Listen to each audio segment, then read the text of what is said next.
नमो बुद्धाय।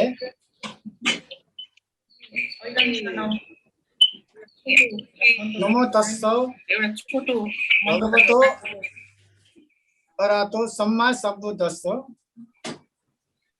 भगवान बुद्ध को जन्म 2545 जन्म दिवस 2645 जन्म दिवस 2610 बोधि ज्ञान लाभ दिवस र 2565 महापरिनिर्वाण दिवस त्रिसंयोग जुड़ेको इस महान पुण्य तिथि वैशाख पूर्णिमाको उपलक्ष्यमा आज श्रद्धेय गुरु विद्याधर श्रीधर राणा रिम्पोछे ज्यू गुरुबाट आज धार्मिक प्रवचन गर्दै हुनुहुन्छ। यसमा बौद्ध विहार संघ ललितपुर र बुद्ध जयन्ती समारोह समिति ललितपुरको संयुक्त आयोजनामा बौद्ध विहार संघको अनुरोधमा आज यो कार्यक्रम धार्मिक प्रवचन हुन गइरहेको छ। म श्रद्धेय गुरुप्रति हार्दिक नमन गर्न चाहन्छु र साथै आयोजकको तर्फबाट म सम्पूर्ण श्रोताहरुमा हार्दिक स्वागत र मैले छोटकरी रूपमा मात्रै आफ्नो भनाइ राख्न चाहन्छु। यो कार्यक्रम 2015 सालमा 2515 बुद्ध सम्वत 2515 मा दुईटोलबाट आयोजना गर्नु भएको थियो र अहिले 65 निर्माण दिवस 65 को उपलक्ष्यमा दुईटोलबाट 50 वर्षको स्वर्ण महोत्सवको रूपमा यस साप्ताहिक धार्मिक प्रवचन कार्यक्रम हुन गइरहेको छ। यसमा आज श्रद्धेय गुरुबाट हामीलाई धार्मिक प्रवचन गर्दै हुनुहुन्छ र मैले केही कुरा मात्रै यहाँ समक्ष राख्न चाहन्छु। र पहिला हामीले बुद्ध जयन्तीको उपलक्ष्यमा ललितपुरको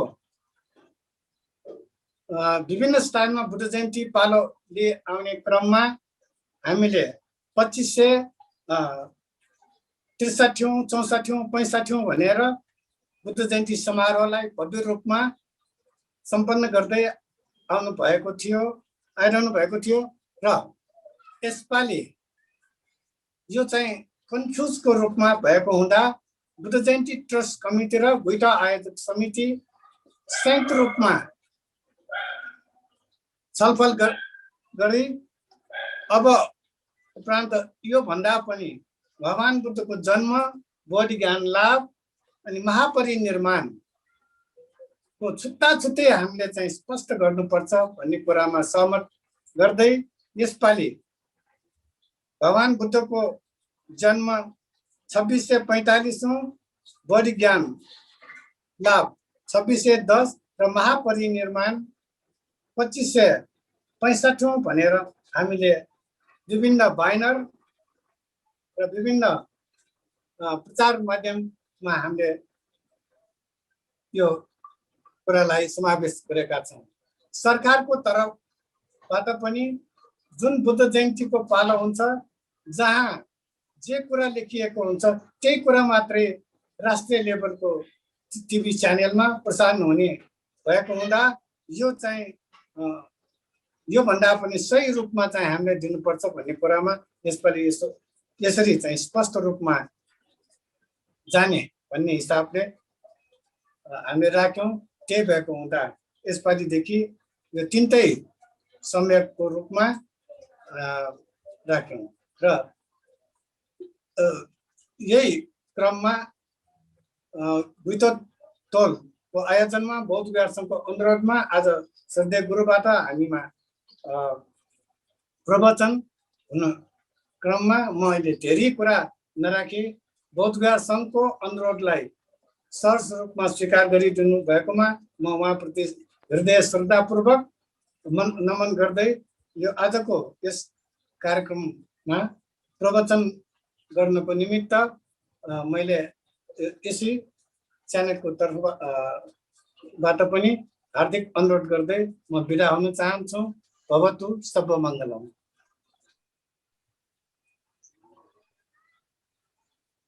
अब गुरुपादबाट यो धर्म श्रवण गर्नको लागि पहिले शरणगमन र बोधिचित्त उत्पाद गर्नुपर्ने भएकोले हामीले छोटकरीमा शरणगमनको र बोधिचित्त उत्पादको प्रार्थना गर्छौं। बुद्धं च धर्मं च गणोत्तमं च यावद्धि बोधिं शरणं गतोऽस्मि दानादिपुण्यैश्च कृतैर्मयैर्बुद्धो भवेयं जगतो हिताय। बुद्धं च धर्मं च गणोत्तमं च यावद्धि बोधिं शरणं गतोऽस्मि दानादिपुण्यैश्च कृतैर्मयैर्बुद्धो भवेयं जगतो हिताय। बुद्धं च धर्मं च गणोत्तमं च यावद्धि बोधिं शरणं गतोऽस्मि दानादिपुण्यैश्च कृतैर्मयैर्बुद्धो भवेयं जगतो हिताय। यसपछि हामीले चतुर्ब्रह्म विहारको संक्षिप्त पाठ गर्छौं, जसमा मैत्री, करुणा, मुदिता र उपेक्षा यी 4 कुराको देखि मनन गर्दै भावना गरिन्छ। सर्वे सत्त्वा सुखैश्चैव युक्ताः स्युः सुखकारैः भवन्तु सततं मुक्ताः दुःखाच्च दुःखकारणात् कदापि वञ्चिता न स्युर्दुःखहीनमः सुखात्। दूराद्वेषराग मुक्तोपेक्षा स्थिता हि स्युः। अब यसपछि हामीले गुरुबाट उपदेश प्राप्त गर्नको लागि गुरुमण्डल चढाउनु पर्छ। गुरुमण्डल विभिन्न तरिकाले चढाइने भए पनि यो अहिले समयको अभावले हामीले छोटो गुरुमण्डलको अर्पण गर्छौं, जसमा सम्पूर्ण यो पृथ्वी आदि लगायतका उत्तम चिजहरू जे जति पनि छन् ती सबै गुरु बुद्ध बोधिसत्वहरूलाई अर्पण गरेको सम्झेर पाठ गर्ने हो। गन्धजलपूतां पुष्पयुक्तां भुवं मेरुचतुर्द्विपाकेन्दुभूषितां बुद्धक्षेत्रत्वेनेममर्पयामि यतः सर्वसत्त्वाः शुद्धक्षेत्रे रमन्ताम् इदं गुरुरत्नमण्डलकं निर्यातयामि। अब त्यसपछि गुरुलाई उपदेश दिनको लागि अध्यक्षणा गर्नुपर्छ र यो अध्यक्षणामा अब जुनसुकै यानबाट पनि योग्य हुन्छ त्यही अनुसारकै श्रावकयान अनि पारमितायान र अनि महायान यी सबैको यथायोग्य अनुकूल हुने गरी उत्तम धर्मचक्र प्रवर्तन गर्नुहोस् भनेर बिन्ती गर्ने हो। त्यसलाई अध्यक्षणा भनिन्छ। सामान्येनाथ हीनेन यानेन महतापि वा सत्त्वरुचि बुद्धिभिन्नं धर्मचक्रं विधीयताम्।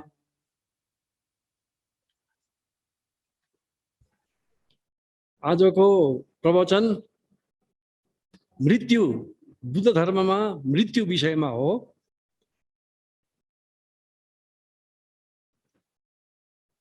र यसमा होइन पर्दैन ठिक भइसक्यो।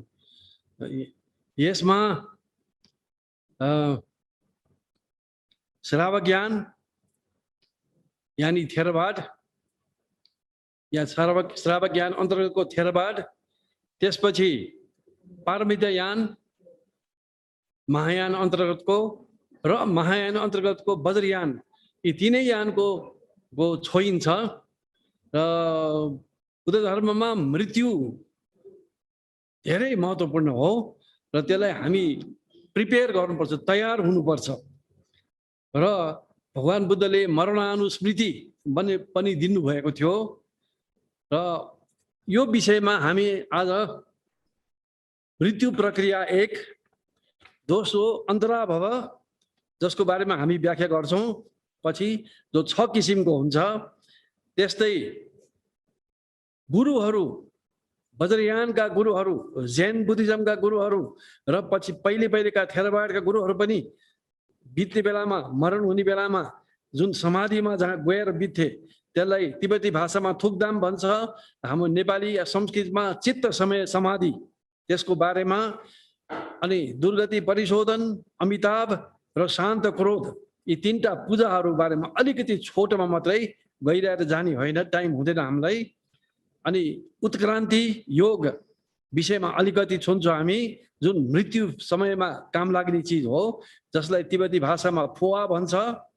त्यसपछि मर्नु लागेको मान्छेलाई या आफै मर्ला भने कसरी मद्दत गर्ने, अनि यो बारेमा अभिधर्म कोश, अभिधम्म र अमिताभ प्रणाली अनुसार र जैन बुद्ध धर्म अनुसार हामी कुरा गर्छौँ। त्यसपछि मृत्यु नजिक आएको सङ्केत बारेमा कुरा गर्छौँ, जुन चाहिँ 9वटा छन् सङ्केतहरू। र हामी मानिसहरू मर्ने भनेर चाहिँ डराउँछन्, तर मर्नै पर्छ, एक दिन जो पनि मर्नै पर्छ। भगवान बुद्धले भन्नुभएको थियो मृत्यु निश्चित छ, समय अनिश्चित छ। र मान्छेहरू मर्ने भनेर डराउँछ र मर्नेको बारेमा कुरा पनि गर्न चाहँदैन। र यो अलिकति मूर्खतापूर्ण काम हो, किनभने यो त ठुलो यात्रा हो। हामी अहिले अमेरिका जान लाग्छ भने कति ब्यागेजहरू मिलाउँछौँ, कति अगाडि महिनौ अगाडिदेखि तयार गर्छौँ भने मरणको चाहिँ तर्सेर त्यसको बारेमा कुरा नगरेर मर्ने क्षणसम्म प्रिपेयर हुँदैनौँ। तर बुद्ध धर्ममा प्रिपेयर हुनु भनेर सिकाउँछ र कसरी प्रिपेयर हुने, तयार हुने भनेर। अनि गुरुहरूको मृत्यु कस्तो हुन्छ, वज्रयानका गुरुहरू र अलिअलि अन्य सम्प्रदायका पनि गुरु त्यसरी जाने हो वास्तवमा। तर म यहाँ वज्रयानका गुरुहरू कसरी जान्छन् भन्नेमा हामी जान्छौँ।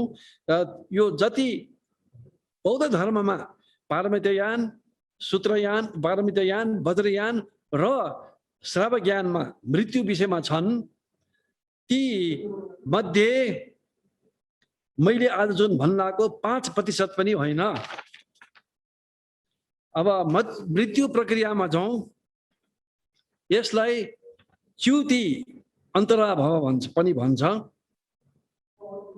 जुन मृत्यु प्रक्रिया सुरु भएदेखि शरीरलाई छोडिदिएसम्म च्युति अन्तराभव। च्युति भनेको मर्न लागेको, मर्ने, डेथ। अब अन्तराभव भन्ने शब्द प्रयोग गरियो। अन्तराभव भनेको अन्तर्भव, दुईटाको बीच। र च्युति अन्तराभव एउटा अन्तराभव हो, जुन चाहिँ मुख्य अन्तराभव भन्ने शब्द, यो प्राविधिक शब्द प्रयोग गर्दाखेरि यसलाई युज गरेको हो। तैपनि 6वटा किसिमको अन्तराभव मानिन्छ। एउटा जाति स्थिति अन्तराभव, जसलाई तिब्बती भाषामा केने भारदो भन्छ। र यो चाहिँ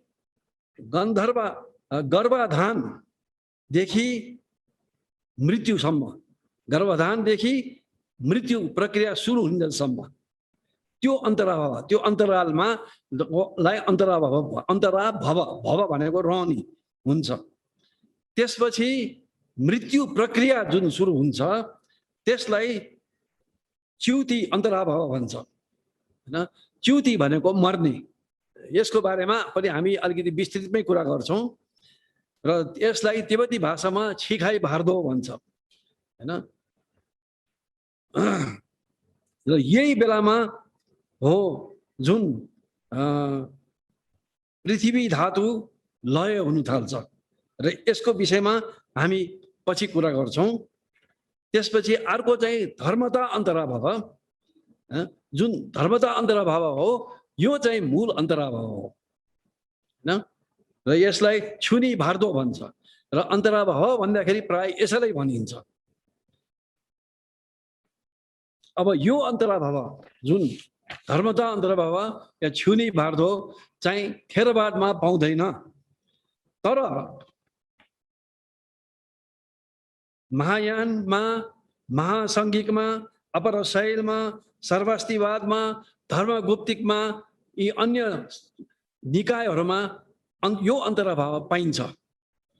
थेरवादमा राजा अशोकको पालादेखि यो थेरवादमा टुट्यो हैन, र कथावस्तुमा यसको खण्डन पनि गर्नु, अन्तराभाव छैन भनेर खण्डन पनि गर्नु खोजेको पाइन्छ। म खोजेको भन्छु किनभने यो युक्तियुक्त देखिँदैन, खण्डन पनि युक्तियुक्त देखिँदैन, र पछि पनि यहाँ पढ्दाखेरि यहाँ म अहिले अगाडि देखाउँछु कि सर्वास्तिवाद र विभज्यवाद राजा अशोकको पालामा स्थविरवादबाट हाँगा भएको हो। दुईटै सँगसँगै भएको हुनाले उत्तिकै पुरानो हो। सर्वास्तिवादमा अन्तराभाव थियो र त्योभन्दा पनि पुरानो महासङ्घिकमा पनि अन्तराभाव थियो, तर स्थविरवादबाटै हाँगा भएको सर्वास्तिवादमा पनि अन्तराभाव थियो भने विभज्यवादमा त्यो काट्यो। विभज्यवादभरि पछि गएर महिशासक, काश्यपीय, धर्मगुप्तिक र ताम्रपण्य, उत्तरी भारतवर्षको या साउथ एसियाको उत्तरी भागमा महिशासक, काश्यपीय, धर्मगुप्तिक थिए। दक्षिण भारतमा ताम्रपण्य थियो, जुन पछि श्रीलङ्कामा पनि त्यही ताम्रपण्य कन्टिन्यू भएको थियो राजा अशोकको छोराको पालादेखि हैन, त्यसैलाई ताम्रपण्य भन्थ्यो। र पछि महाबिहारवासीहरूले थेरवाद नाम दिएको हो। र अब भारत साउथ एसिया, उत्तरी साउथ एसियामा त हरायो नै सबै, त्यसै कारण यी महिशासक, काश्यपीय, धर्मगुप्तिक र स्वयं ताम्रपण्य पनि हरायो। अब मच्छिमा निकायको महातन्न सङ्खय सुत्त र असलायन सुत्त, त्यस्तै अङ्गुत्तर निकायको तिक निपातको तीर्थयातन सुत्त, त्यस्तै दिग निकायको सङ्गीति सुत्त र सम्पसादनीय सुत्तहरूमा र अङ्गुत्तर निकायको यिनीहरूमा के भनेको छ भने जन्म लिनु, विज्ञानले या सत्वले जन्म लिनु 3 चिज चाहिन्छ, पिता, ऋतुमती माता र गन्धर्व। अब यो मिलिन्डपन्नामा अरत नागसेनले राजा मिनान्डर, ग्रिक राजा हो जुन त्यहाँ राज्य गर्थ्यो, गान्धारतिर राज्य गर्थ्यो, मिनान्डर जसलाई मिलिन्डा भनेको छ पालीमा, ले प्रश्न सोद्धाखेरि यही कुरा दोहोऱ्याएको छ हैन। यो मिलिन्डपना, मेन्डक पैया, इद्दि बल भगो, गन्धर्वा अवश्यक कान्ति सुत्तमा भनिएको छ। सो यो गन्धर्व के हो त हैन? सर्वास्तिवाद, महायान, धर्मगुप्तिक, महासङ्घिक, अपर शैल, यिनीहरूमा यही गन्धर्व हो जुन धर्मता अन्तराभावमा हुन्छ हैन। अब यहाँ थेरवादमा भगवान बुद्ध स्वयं गन्धर्व चाहिन्छ भनेछ। अब म मान्छे मर्ला छ, अन्तिम च्युति छेड्छमा ऊ मान्छे नै हो, ऊ गन्धर्व होइन। र अब थेरवादी प्रणालीमा, अभिधर्ममा च्युति छेडपछि प्रतिसन्धि छेड हुन्छ र प्रतिसन्धि भनेपछि जोडिसक्यो, अर्कोमा गर्भाधान भइसक्यो हैन। त गन्धर्व कहाँ आयो? को गन्धर्व तयार हुने र किन गन्धर्व नाम दिएको हैन? मान्छे त उसको अन्तिम च्युति छेड्छ मान्छे नै हो, कुकुरको अन्तिम च्युति छेड्छ कुकुरै हो हैन। त यो प्रश्न उठ्छ। र अब मैले भने कि महायान आदिमा यो गन्धर्व नै धर्मता अन्तराभावमा हुने हो हैन। र यो वसुबन्धुको अभिधर्म कोशमा, आर्य नन्द गर्भाक्रान्त सूत्रमा, असङ्गको भूमि वस्तुमा यो गन्धर्व धर्मता अन्तराभावको गन्धर्व भने मानिएको छ। र फेरि संयुक्त निकाय स्वयं थेरवादको संयुक्त निकाय बीज सूत्रमा भगवान स्वयंले भन्नुभएको छ कि विज्ञान यी चारवटा रूप वेदना संज्ञा संस्कार बिना रहनु सक्दैन, सर्नु सक्दैन, जन्मिनु सक्दैन, रहनु सक्दैन। त्यसै कारणले यो मनुष्यको अन्तिम ज्योति क्षण हैन, क्षण भएपछि अर्कोमा प्रवेश हुनलाई कहाँ रहन्छ त र कसरी रहन्छ? रूप वेदना छैन भने रहनै सक्दैन, सर्नु त चाहियो, रहनु पर्यो, एकछिन मात्रै भए पनि हैन, रहनु त पर्यो हैन। र यो संयुक्त निकायको बीज सूत्रमा भगवानले स्वयंले नै यी तीनवटा कुरा चाहिन्छ भनेर भनेको छ हैन, भन्नुभएको छ। त हामीले तीन अन्तराभाव कुरा गरे, जाति स्थिति अन्तराभाव, च्युति अन्तराभाव, धर्मता अन्तराभाव। र यो धर्मता अन्तराभाव नै मूल अन्तराभाव हो। र अन्तराभाव तिब्बती भाषामा भारदो भन्दाखेरि यसरी भनिन्छ। भारदो भनेको नै अन्तराभावको ट्रान्सलेसन हो। अब त्यसपछि भव अन्तराभाव, तिब्बती भाषामा सिफाई भारदो भन्छ हैन। यो चाहिँ गन्धर्व, यानी गन्धर्वको पिरियडदेखि गन्धर्व गर्भावेश या गर्भाधान हुन्जेलसम्मको क्षण जति अवधि लाग्छ हैन, 1 सेकेन्ड लाग्छ कि 10 दिन लाग्छ हैन, यसलाई चाहिँ भव अन्तराभाव भन्छ। त्यसपछि स्वप्न अन्तराभाव, हामी राति सुत्छौँ र एउटा अलग संसारै खडा हुन्छ। त्यो सपना देख्नुभन्दा अगाडि र सपना सिद्धिको पिरियडलाई स्वप्न अन्तराभाव भन्छ, तिब्बती भाषामा मिलम भर्दो। त्यसपछि ध्यान अन्तराभाव, ध्यानमा अभ्यास गरेका योगीहरू प्रथम ध्यान, द्वितीय ध्यान, तृतीय ध्यान, चतुर्थ ध्यान, समाधिहरू जान्छन्। समाधिमा गएको क्षणदेखि समाधिबाट निस्किएको क्षणसम्म त्यो अन्तरको लागि चाहिँ ध्यान अन्तराभाव, तिब्बती भाषामा साम्तेन अन्तराभाव भारदो भन्छ। अब हामी च्युति अन्तराभाव जुन सुरुमा जाउँ हामी, च्युति अन्तराभाव तिब्बती भाषामा छिखाइ भारदो हैन। यहाँ हामी थेरवाद, महायान र ले यो अवधिमा के गर्छन्, के उपदेश दिएछन्, पछि हामी थेरवादी भगवानको उपदेशहरू नै कोट पनि गर्छौँ हामी। तर पहिला अन्तराभाव यो च्युति अन्तराभाव, च्युति भनेको मर्ने हैन, च्युत भयो भनेको मर्यो गयो हैन। च्युति अन्तराभावमा जाउँ त पहिला सुरुमा पृथ्वी धातु लय हुन्छन्। पृथ्वी धातु लय हुन्छ भनेको पृथ्वी धातु नै लय भनेको होइन, यहाँ यो शब्दमा मात्रै पृथ्वी धातु भनेको, त्यस्तै पछिको पनि जल अग्नि आदि पनि त्यही हो। नत्र भन्दा मर्ने बेलामा शरीरै बिलाउनु पर्ने हो हैन। यहाँ पृथ्वी धातु लय भएको केमा?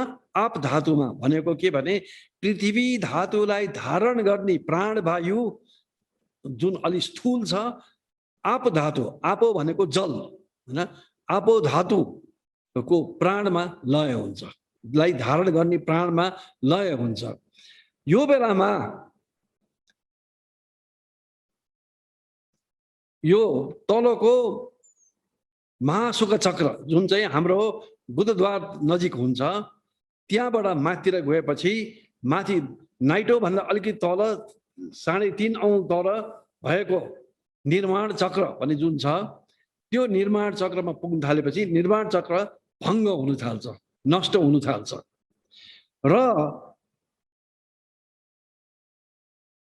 मर्न लागेको मान्छेले सबै पहेँलो पहेँलो पहेँलो पहेँलो पहेँलो पहेँलो देख्छ। उसको शरीर पनि भारी हुन्छ, ऊ यता र उता हल्लिनु सक्दैन र उसको साथीभाइ या छोराछोरीलाई मलाई यता पल्टाइदेऊ उता पल्टाइदेऊ भन्ने हुन्छ। यो पृथ्वी धातु लय भएको सङ्केत हो। यो बेलामा थेरवादी परम्परामा या श्रावक ज्ञान परम्परा हो, थेरवाद श्रावक ज्ञानै भएको हुनाले म थेरवाद मात्रै भनिनुहुन्छ अब अहिले। तर यो सर्वास्तिवादमा पनि छ, महासङ्गिकमा पनि छ, धर्मगुप्तीमा पनि यही उपदेशहरू पाइन्छ। त यो जुन पृथ्वी धातु लय भएको अनुभवहरू हुन्छ, त्यो अनित्य, दुःख अनात्मा भनेर विपसना गर्ने भने महायानमा त्यो चित्तको स्वरूप महायानमा पनि दुई किसिमको हुन्छ, वज्रयान र पारमितायान। पारमितायानमा त्यो चित्तको स्वरूप हेर्ने हैन, त्यो जुन पहेँलो आदि देखेको, शरीर भारी हुँदै गएको, यो पनि चित्तकै खेल हो। चैतसिक चैत्त पाली भाषामा चेतसिक भन्छ नै हो। त्यसको स्वरूप हेर्ने चिन्ने यानी चित्तको स्वरूप। अब यो वज्रयानसँग सम्बन्ध छ। ठेट वज्रयानमा चित्तको स्वरूप सम्बन्धित विपसना हुन्छ जहिले पनि हैन। त यो महत्त्वपूर्ण हो, यो बुझ्नु। त्यसपछि आपो धातु लय हुन थाल्छ। आपो भनेको जल र त्यो प्राणवायु माथितिर गएर हृदयको धर्मचक्रमा पुगेपछि धर्मचक्र नष्ट हुन थाल्छ, बिग्रिन थाल्छ, भत्किन थाल्छ। र त्यो टाइममा रगत सुक्नु थाल्छ। अगाडि पृथ्वी लय हुँदाखेरि मासु सुक्नु थाल्छ, हाम्रो शरीरको मासु सुक्नु थाल्छ। र अघि मैले भन्नु बिर्सेँ, यो वज्रयानमा त्यो पृथ्वी धातुको जुन पहेँलोपन आदि अनुभवहरू भइरहेको छ, त्यसको स्वरूप चिन्ने अभ्यास चाहिँ बुद्ध लोचनी ज्ञान भन्छ। त्यसलाई वज्रयान साङ्केतिक भाषामा बोल्छ, बुद्ध लोचनी ज्ञान। त्यस्तै यो आपो धातु हुँदाखेरि पनि अब सेतो सेतो सेतो सेतो तिर्मिर तिर्मिर देख्न थाल्छ, शरीर सुक्नु थाल्छ, प्यास लाग्न थाल्छ, ओठ कलेटी पर्छ, पानी प्यास एकदम लाग्छ र यो शरीर सुकेर जान्छ। र यो बेलामा सेतो सेतो तिर्मिर तिर्मिर तिर्मिर देख्छ। अब श्रावज्ञानी परम्परा यानी थेरवाडमा पनि त्यो अनुभवको पनि अनित्य दुःख अनित्य हो भन्ने विपसना गरिन्छ भने पारमितायानमा त्यसको शून्यता हेरिन्छ भने वज्रयानमा महायानको वज्रयानमा त्यसको चित्तको स्वरूपसँग सम्बन्धित चित्त स्वरूप चिनिन्छ त्यो बेलामा। र त्यो मामकी ज्ञान भन्छ। त्यसपछि वायु फेरि माथि सम्भोग चक्रमा, घाँटीमा सम्भोग चक्र छ तर आउँछ र सम्भोग चक्र नष्ट हुन थाल्छ, भत्किन थाल्छ। र त्यो अग्नि धातु लय हुँदै गएको हैन, अग्नि धातु लय हुँदै गएको र अग्नि धातु लय हुँदै गएपछि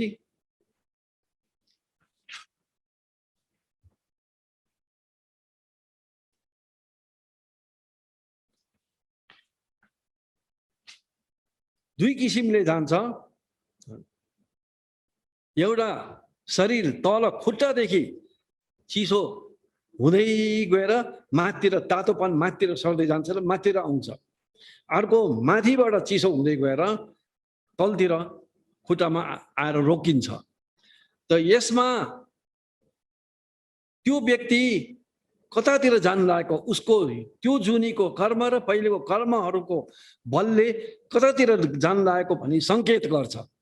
तर बुद्ध धर्ममा त्यो बेलामा पनि मान्छेलाई उल्ट्याउन सकिन्छ।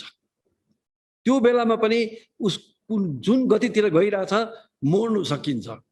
यो उपाय कुशलता बुद्ध धर्मको हैन। र यस्तो विशेष गरेर वज्रयानमा धेरै छ, श्राव ज्ञानमा पनि छ, पारमितायानमा पनि छ, तर वज्रयानमा धेरै छ, धेरै धेरै उपायहरू छ हैन। र यो वसुबन्धुको अभिधर्म कोशको आफ्नै स्वव्याख्यामा उहाँले बताउनु भएको छ कि दुर्गति चित्त माथिबाट तलतिर आउँदै चिसो हुँदै हुँदै हुँदै हुँदै हुँदै गएर तल खुट्टामा आएर मात्रै न्यानो रहन्छ भने यो दुर्गतितिर जान लागेको छ। त्यस्तै चित्त तलबाट माथितिर आउन थाल्यो। यहाँ चित्त भन्दाखेरि चित्त हल्लिने त्यसरी हल्लिने होइन, प्राणवायु जसको घोडा चित्तले चढ्छ त्यसलाई अनि चित्तै भनेको हो हैन। प्राणवायु तल खुट्टाबाट माथितिर आउन थाल्छ र तल चिसो माथि न्यानो न्यानो न्यानो हुँदै जान्छ हैन। यो यसरी जानु सुगतितिर जान लागेको सङ्केत हो। माथिबाट चिसो हुँदै तलतिर जानलाई दुर्गतितिर जान लागेको सङ्केत हो। अब माथि आएर नाइटोमा आएर रोकिएर त्यहाँ बस्यो माथितिर सबै तातो छ, नाइटो पनि तातो छ भने त्यो मनुष्य लोकमा जान लागेको भन्ने सङ्केत हो। त्यस्तै छातीमा आएर रोकिने चाहिँ कि देवलोक जान लागेको कि अरतहरूको हुन्छ, छाती न्यानो हुन्छ हैन। र त्यस्तै महायानको अनुसार चाहिँ सुखावती भुवन जान लागेको व्यक्तिहरू, अमिताभ लोक सुखावती भुवन जान लागेको व्यक्तिहरू कि छाती कि यहाँ ब्रह्मरन्ध्र भनेको यहाँ माथि हो, यो यतिलाई भन्छ हैन, जहाँ बाहुनहरूको टुप्पी हुन्छ त्यो ब्रह्मरन्ध्र हो हैन। त्यहाँ ब्रह्मरन्ध्रमा आएर रोकिन्छ। त्यो अरतहरूको पनि त्यस्तो हुन्छ र सुखावती भुवन जान लागेको पनि त्यस्तो हुन्छ। त यो समयमा एकदम महत्त्वपूर्ण छ कि हामीले त्यो व्यक्तिलाई डिस्टर्ब गर्नु हुँदैन, उसको चित्तलाई बिथोल्नु हुँदैन कुनै किसिमले पनि। सबै परिस्थिति शान्त शीतल रिल्याक्स भएर अनि गुरुले या जानेको मान्छेले उसलाई उपदेश दिइरहेको, बाटो लगाउन लागेको, यस्तो कसरी जाने, के गर्ने, के सम्झने, यो मनले त्यतातिर मात्रै लाग्ने अवस्था खडा गर्नुपर्छ। हामीले कुनै हालतमा पनि छिन्न भिन्न पार्ने, जस्तै कि हाम्रो यहाँ चलन चल्ती छ र कति बौद्धले पनि गर्छ, मर्लायो रोक्ला मर्लायो भने पनि झ्याइकुटी पारेर तल कोठाबाट घरबाट तल ल्याएर बाहिर ग्राउन्डमा ल्याउँछ। त्यो क्षणमा त हरेक क्षण गनिन्छ, हरेक क्षण एकदम महत्त्वपूर्ण हुन्छ। जसले निर्णय गर्छ कि ऊ कतातिर जान्छ भनेर। पहिलेको कर्म मात्रै होइन, अहिले जुन सङ्केत गरेको छ यो त पहिलेको कर्मले देखाएको हो। तर आसन्न कर्म भनिन्छ, नजिक यो मर्ने क्षणमा अभिधर्म अभिधम्म र महायान अनुसार अन्तिम 6-7 च्युति क्षण भन्छ, चित्त क्षण सबभन्दा पावरफुल शक्तिशाली हुन्छ। त्यो क्षणमा जस्तो सुकै व्यक्तिले जे गरे पनि त्यो आसन्नमा नजिक आयो भने त्यो ढल्काइदिन्छ हैन। यो हामीले बुझ्नुपर्छ। तर पहिले त्यो अलिकति हामी बुझाउँछौँ। त्यो भन्दा अगाडि अब त्यो अग्नि धातु लय भएपछि अनि अग्नि धातु माथिबाट यहाँ महासम्भोग चक्र पनि भन्छ, महासुख चक्र पनि भन्छ, यसलाई आइपुगिन्छ र यहाँको संरचना नष्ट हुन थाल्छ हैन। र वायु धातु लय भनिन्छ। वायु धातु लय हुँदाखेरि अघि मैले भने अग्नि धातु लय हुँदाखेरि झिलिक झिलिक झिलिक मर्न आएको मान्छेले झिल्का झिल्का झिलिक झिलिक झिलिक जस्तो देखिन्छ। त्यस्तै अब अहिले वायु धातुमा चाहिँ हरियो हरियो हरियो हरियो झिलिक झिलिक हरियो हरियो के यस्तो किसिमको देखिन्छ हैन। र सास गरुङ भारी हुन थाल्छ र बिस्तारै बिस्तारै बिस्तारै बिस्तारै रोक्दै जान्छ हैन, रोक्दै जान्छ र नरोकेसम्म। प्राणवायु रोक्नु भन्दा अगाडि उपदेशहरू दिनुपर्छ मर्ने मान्छेलाई हैन, उसलाई बाटो लगाउनुलाई। प्राणवायु रोकिसकेपछि अब अन्तर्क्रिया मात्रै हुन्छ, त्यसको बारेमा हामी कुरा गर्छौँ। तर यहाँ म दुईटा कथा भन्न चाहन्छु जुन चाहिँ महायानमा वज्रयानमा, महायान भनेको महायानको वज्रयानमा, महायानको पारमिता यानमा दुईटैमा प्रयोग गरिन्छ। यो एउटा अभिधम्मको अर्थकथामा रेवत भन्ने अरतले आफ्नो बा जुन कसै थियो, बोका चाङ्रा आदि काट्ने, मर्न लाग्यो भने थाहा पाएपछि बालाई भेट्नु जानुभयो। उहाँलाई भेट्नु जानु भएपछि बालाई सोध्यो के भइरहेछ बा, तपाईँले कस्तो अनुभव भइरहेछ भन्दाखेरि सबै मारेको रगतै रगत देख्छु म भन्यो। तर रेवतले बुझ्नुभयो ओहो मेरो बा त नरकतिर जानु लाग्यो, दुर्गतितिर जानु लाग्यो। र उहाँले सोच्यो म अरत हुँदाहुँदै मेरो आफ्नै बा दुर्गति जाने। तब तुरुन्तै उसले यो उपाय कुशलता प्रयोग गर्यो। त्यही नजिक स्तूपा थियो, बाकै अगाडि तपाईँको नाममा स्तूपमा पूजा गर्न पठाएछ बाको मन त्यो अन्तिम च्युति क्षण स्तूपमा गयो त्यो मारेको च्याङ्रा च्याङ्रा फ्याङ्रा भन्दा पनि स्तूपतिर गयो। स्तूप कुशल चित्त उत्पाद भयो त्यहाँ र अनि त्यहाँबाट स्तूपबाट ल्याएपछि अब ल तपाईँको नाममा यहाँ पूजा गरेको होइन, स्तूपमा पूजा गरेको भने फुलहरू आदि बालाई दियो।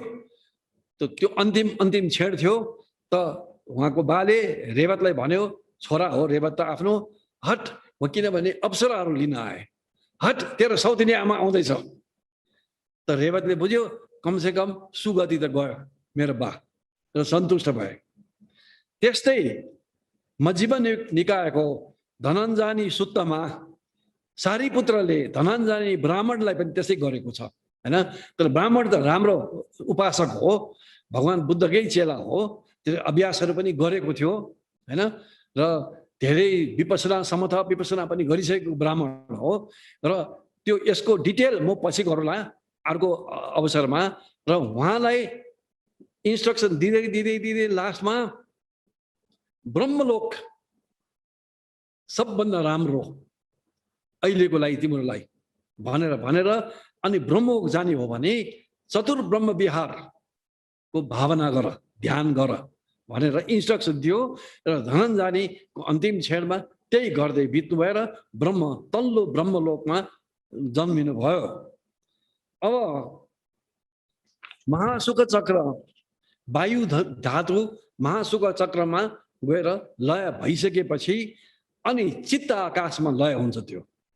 र चित्त आकाश अब यहाँ चाहिँ बाहिर देख्दैन, बाहिरको मान्छेहरूले पनि देख्दैन, ऊ पनि बाहिर देख्दैन, मर्न आएको मान्छेले पनि, उसले तर भित्र अनुभव भइरहेको हुन्छ। यो के यो पिरियडमा अलिकति बद्रयान अनुसार वायु नाडी चक्रको खेल हुन्छ हैन। हाम्रो जीवनभर यतापट्टि रसना नाडी, यतापट्टि ललना नाडी, बीचमा अवधूति नाडी र रसना नाडी र ललना नाडीमा वायु चलिरहेको हुन्छ। र हाम्रो नाकमा पनि हामीले सास हेऱ्यो भने कहिले नाकको सास यताबाट राइटबाट आइरहेको हुन्छ, देब्रेबाट दाहिनेबाट, कहिले देब्रेबाट लेफ्टबाट आइरहेको हुन्छ, राइटबाट आइरहेको हुन्छ। र यो के भने राइटबाट आएको बेलामा राइटपट्टि यो वायु चलिरहेको हो रसना नाडीमा, लेफ्टपट्टि आएको बेलामा ललना नाडीमा। र कहिले कहिले दुइटै गएर बिचमा तलको नाडीमा बिचमा गएर अड्छ द्वारमा ढोकामा। त्यो टाइममा दुइटै नाकबाट कहिले यताबाट कहिले यताबाट, कहिले यताबाट कहिले यताबाट, कहिले यताबाट छिनछिनमा धेरै धेरै छिटो बदलिन्छ हैन। यो एउटा साइन्सै हो, विज्ञानै हो। यसको धेरै कुरा छ, यसकै मात्रै अलग घन्टौँ 4-5-6 घन्टा लेक्चर गर्न सकिन्छ। यहाँ यतिमै टुङ्गाउँछु म यो पोइन्ट चाहिँ। र भगवान बुद्धले सिंहासनमा सुत्नु भन्नुभएको छ। किन सिंहासन भन्दाखेरि यतापट्टि यसरी सुतेपछि नाक यताबाट बग्छ, यानि ललना नाडीमा वायु चल्न थाल्छ। जब ललना नाडीमा वायु चल्छ मन शान्त शीतल रिल्याक्स्ड हुन्छ हैन। यतापट्टि चलेको बेलामा मन चञ्चल रिस उठ्ने यस्तो धेरै हुनसक्छ। मान्छे एकदम क्रोध भएको बेलामा यतापट्टि दाहिनेपट्टि चलिरहेको हुन्छ, रसना नाडीमा चलिरहेको हुन्छ। शान्त शीतल हुँदाखेरि यतापट्टि चलिरहेको हुन्छ हैन। र अब यसको विज्ञानै अलग छ, तर यसरी सुत्यो भने यताबाट चल्न थाल्छ। अनि त्यसैकारण निन्द्रा राम्रो गहिरो लाग्छ हैन।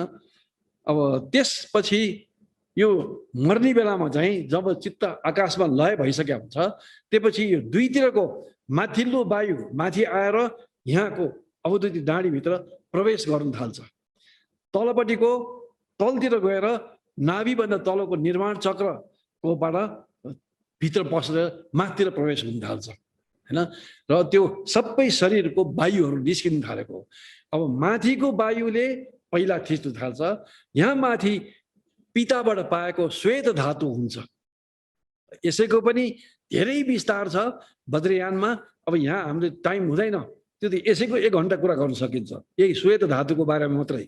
के हुन्छ, कस्तो हुन्छ, के यसले के गर्छ, जीवनभर के गर्छ आदि, त्यसलाई थिच्नु थाल्छ र तल आउन थाल्छ।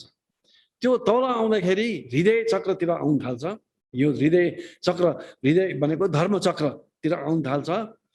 त्यो बेलामा त्यो मर्न लागेको मान्छेले सबै सेतो देख्छ हैन। त श्वेत प्रतिभास चित्त भन्छ त्यसलाई, श्वेत प्रतिभास चित्त हैन। र यी सबै समयमा सूक्ष्म विकल्प अझ पनि रहिरहेको हुन्छ। श्वेत प्रतिभास चित्त र जस्तै कि पूर्णिमाको रातमा चन्द्रमाको वरिपरि आकाश जस्तै सेतो हुन्छ। त्यसपछि तलको वायु माथि थाल्छ र हाम्रो नाभितिर भएको रक्त धातु जुन माताबाट आएको रक्त धातु हो त्यसलाई माथितिर लग्न थाल्छ। अनि त्यसपछि रक्तवर्धन चित्त भन्छ। रातो चित्त उसले सबै रातो देखिरहेको हुन्छ मर्न लागेको मान्छेले हैन। यो कसरी थाहा हुन्छ मर्न लागेको मान्छे त्यस्तो हुन्छ भन्दाखेरि वज्रयानको विशेष ध्यानहरू हुन्छ, पछि बताउँछु। त्यो ध्यानमा यही प्रक्रिया हुन्छ मर्निजेलसम्म हैन। रातो भएर जान्छ र यो रक्तवर्धक चित्त हो हैन। त्यसपछि यो दुईटै आएर हृदयमा आएर मिसिन थाल्छ र त्यसलाई मिश्र धातु भन्छ। त्यो मिसिँदाखेरि सबै कालो कालाङ्गार भएर जान्छ।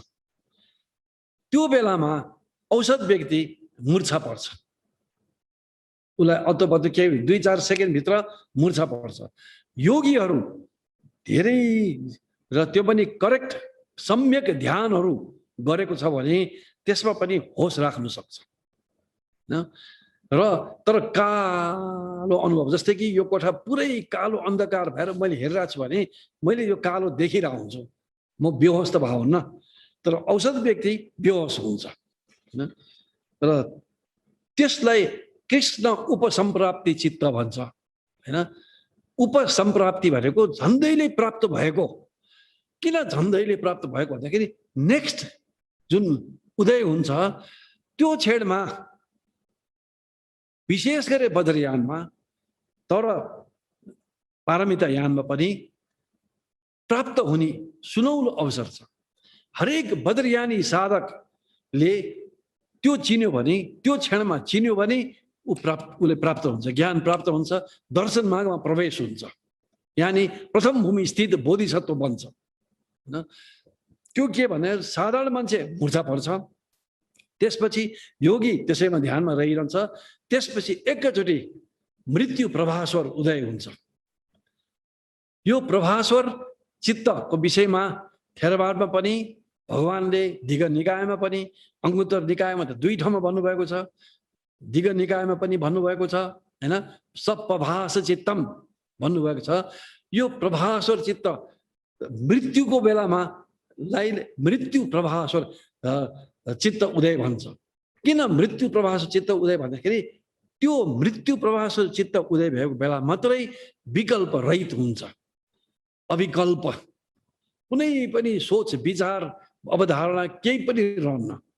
अब एक वज्रयानी साधकले सम्यक अभिषेक लिएको छ, सम्यक शब्द प्रयोग गर्छु, जसभित्र सम्यक उपदेशहरू छ, जसबाट सम्यक गुरुले चित्तको स्वरूप आउनाइदिएको छ र उसलाई अनुभव भएको छ र अनि उसले सम्यक वज्रयानको अभ्यास गरेको छ, यानी उत्पत्ति क्रम र सम्पन्न क्रमको साधना गरेको छ।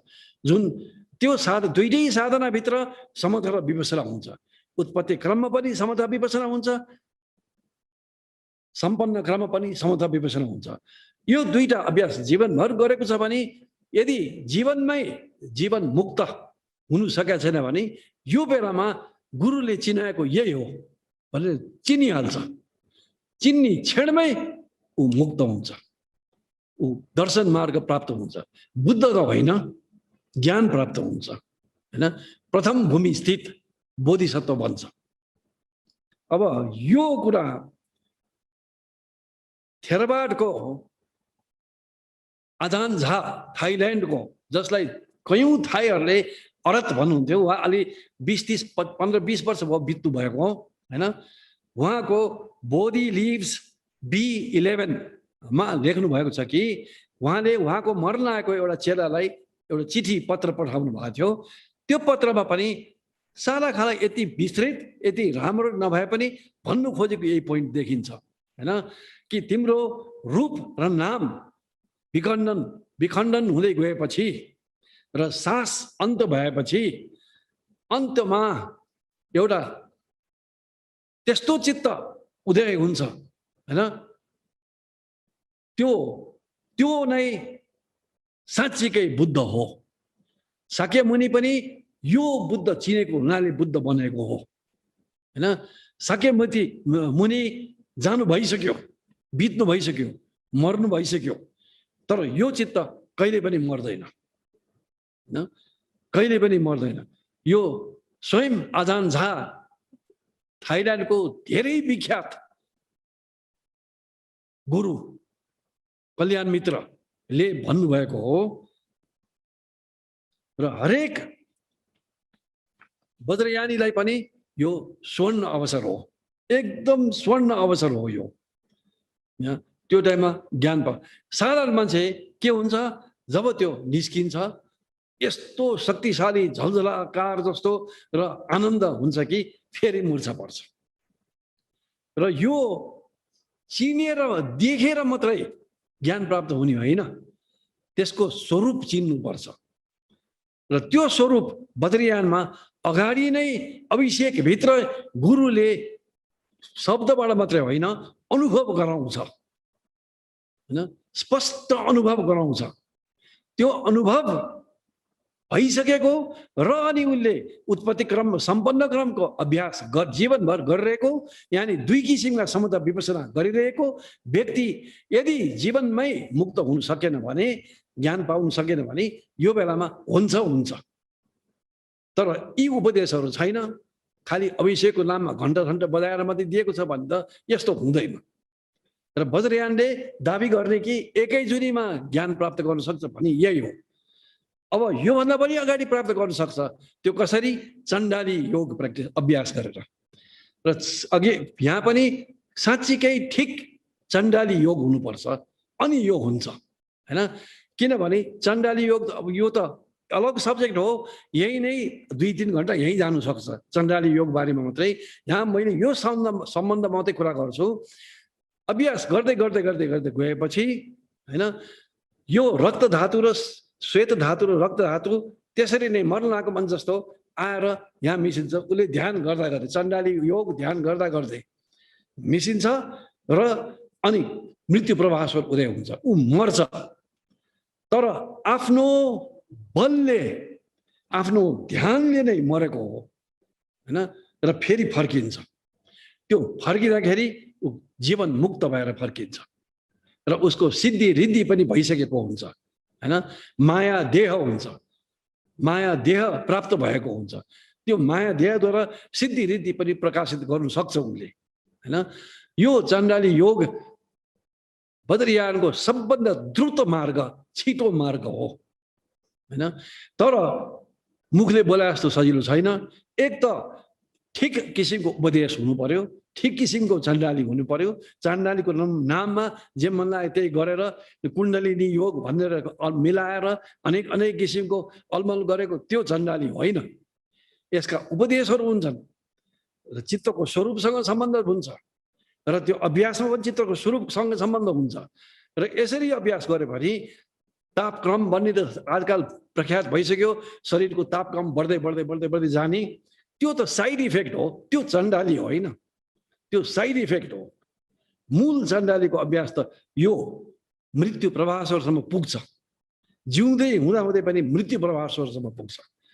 यो मान्छे हस्पिटलमा मरेर फेरि फर्केकाहरू, डाक्टरले मर्यो भने छोडेर फर्केका, मृत्यु सच्चा मृत्यु प्रभास्वरसम्म पुगेको होइन, दृष्टान्तिक मृत्यु प्रभास्वर, इङ्ग्लिसमा metaphoric clear light of death भन्छ हैन।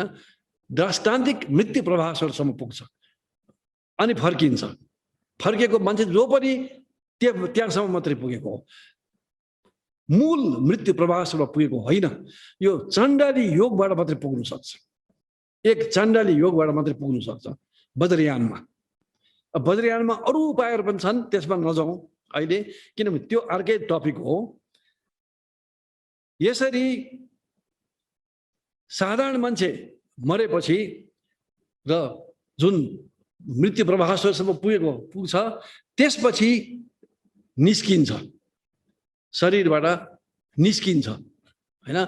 त्यो नेक्स्ट स्टेप हो। त्यसपछि धर्मता अन्तर्भाव सुरु भयो।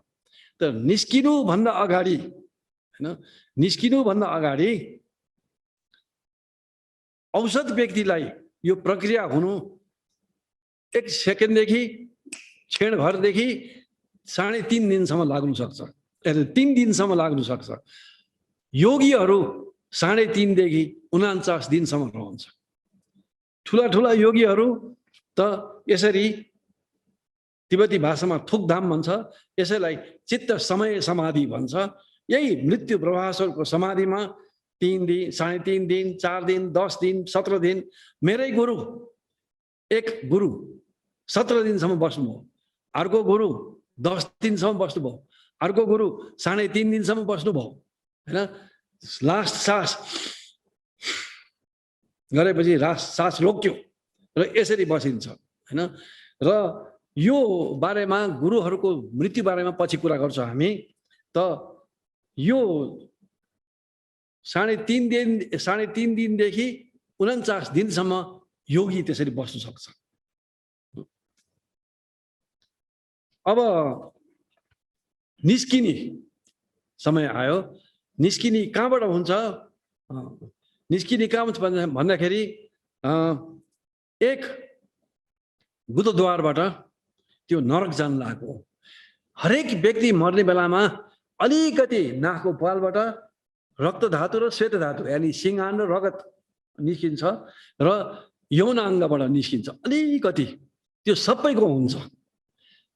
त्यसै कारण कोहीले यहाँ नाकमा यो मर्ने मान्छेको यो लगाइदिन्छ, तर त्यो राम्रो होइन, किनभने वायु र चित्तको गतिलाई अवरोध गर्छ, रोकिन्छ हैन। र त्यस्तै यौन अङ्गबाट निस्किएको। अब तर यसरी निस्कि बेलामा चाहिँ धेरै नै निस्किन्छ, रगत, सिङ्गान या ठाउँ हेरिकन र्याल आदि। जस्तै बुधद्वारबाट भने गु र रगत अलि धेरै नै निस्किन्छ। त्यस्तै यौन अङ्गबाट शुक्र र रगत अलि धेरै नै निस्किन्छ पशुतिर लाग्न। त्यस्तै मुखबाट प्रेत हैन, र्याल र रगत प्रेत लोकतिर जान लाग्यो।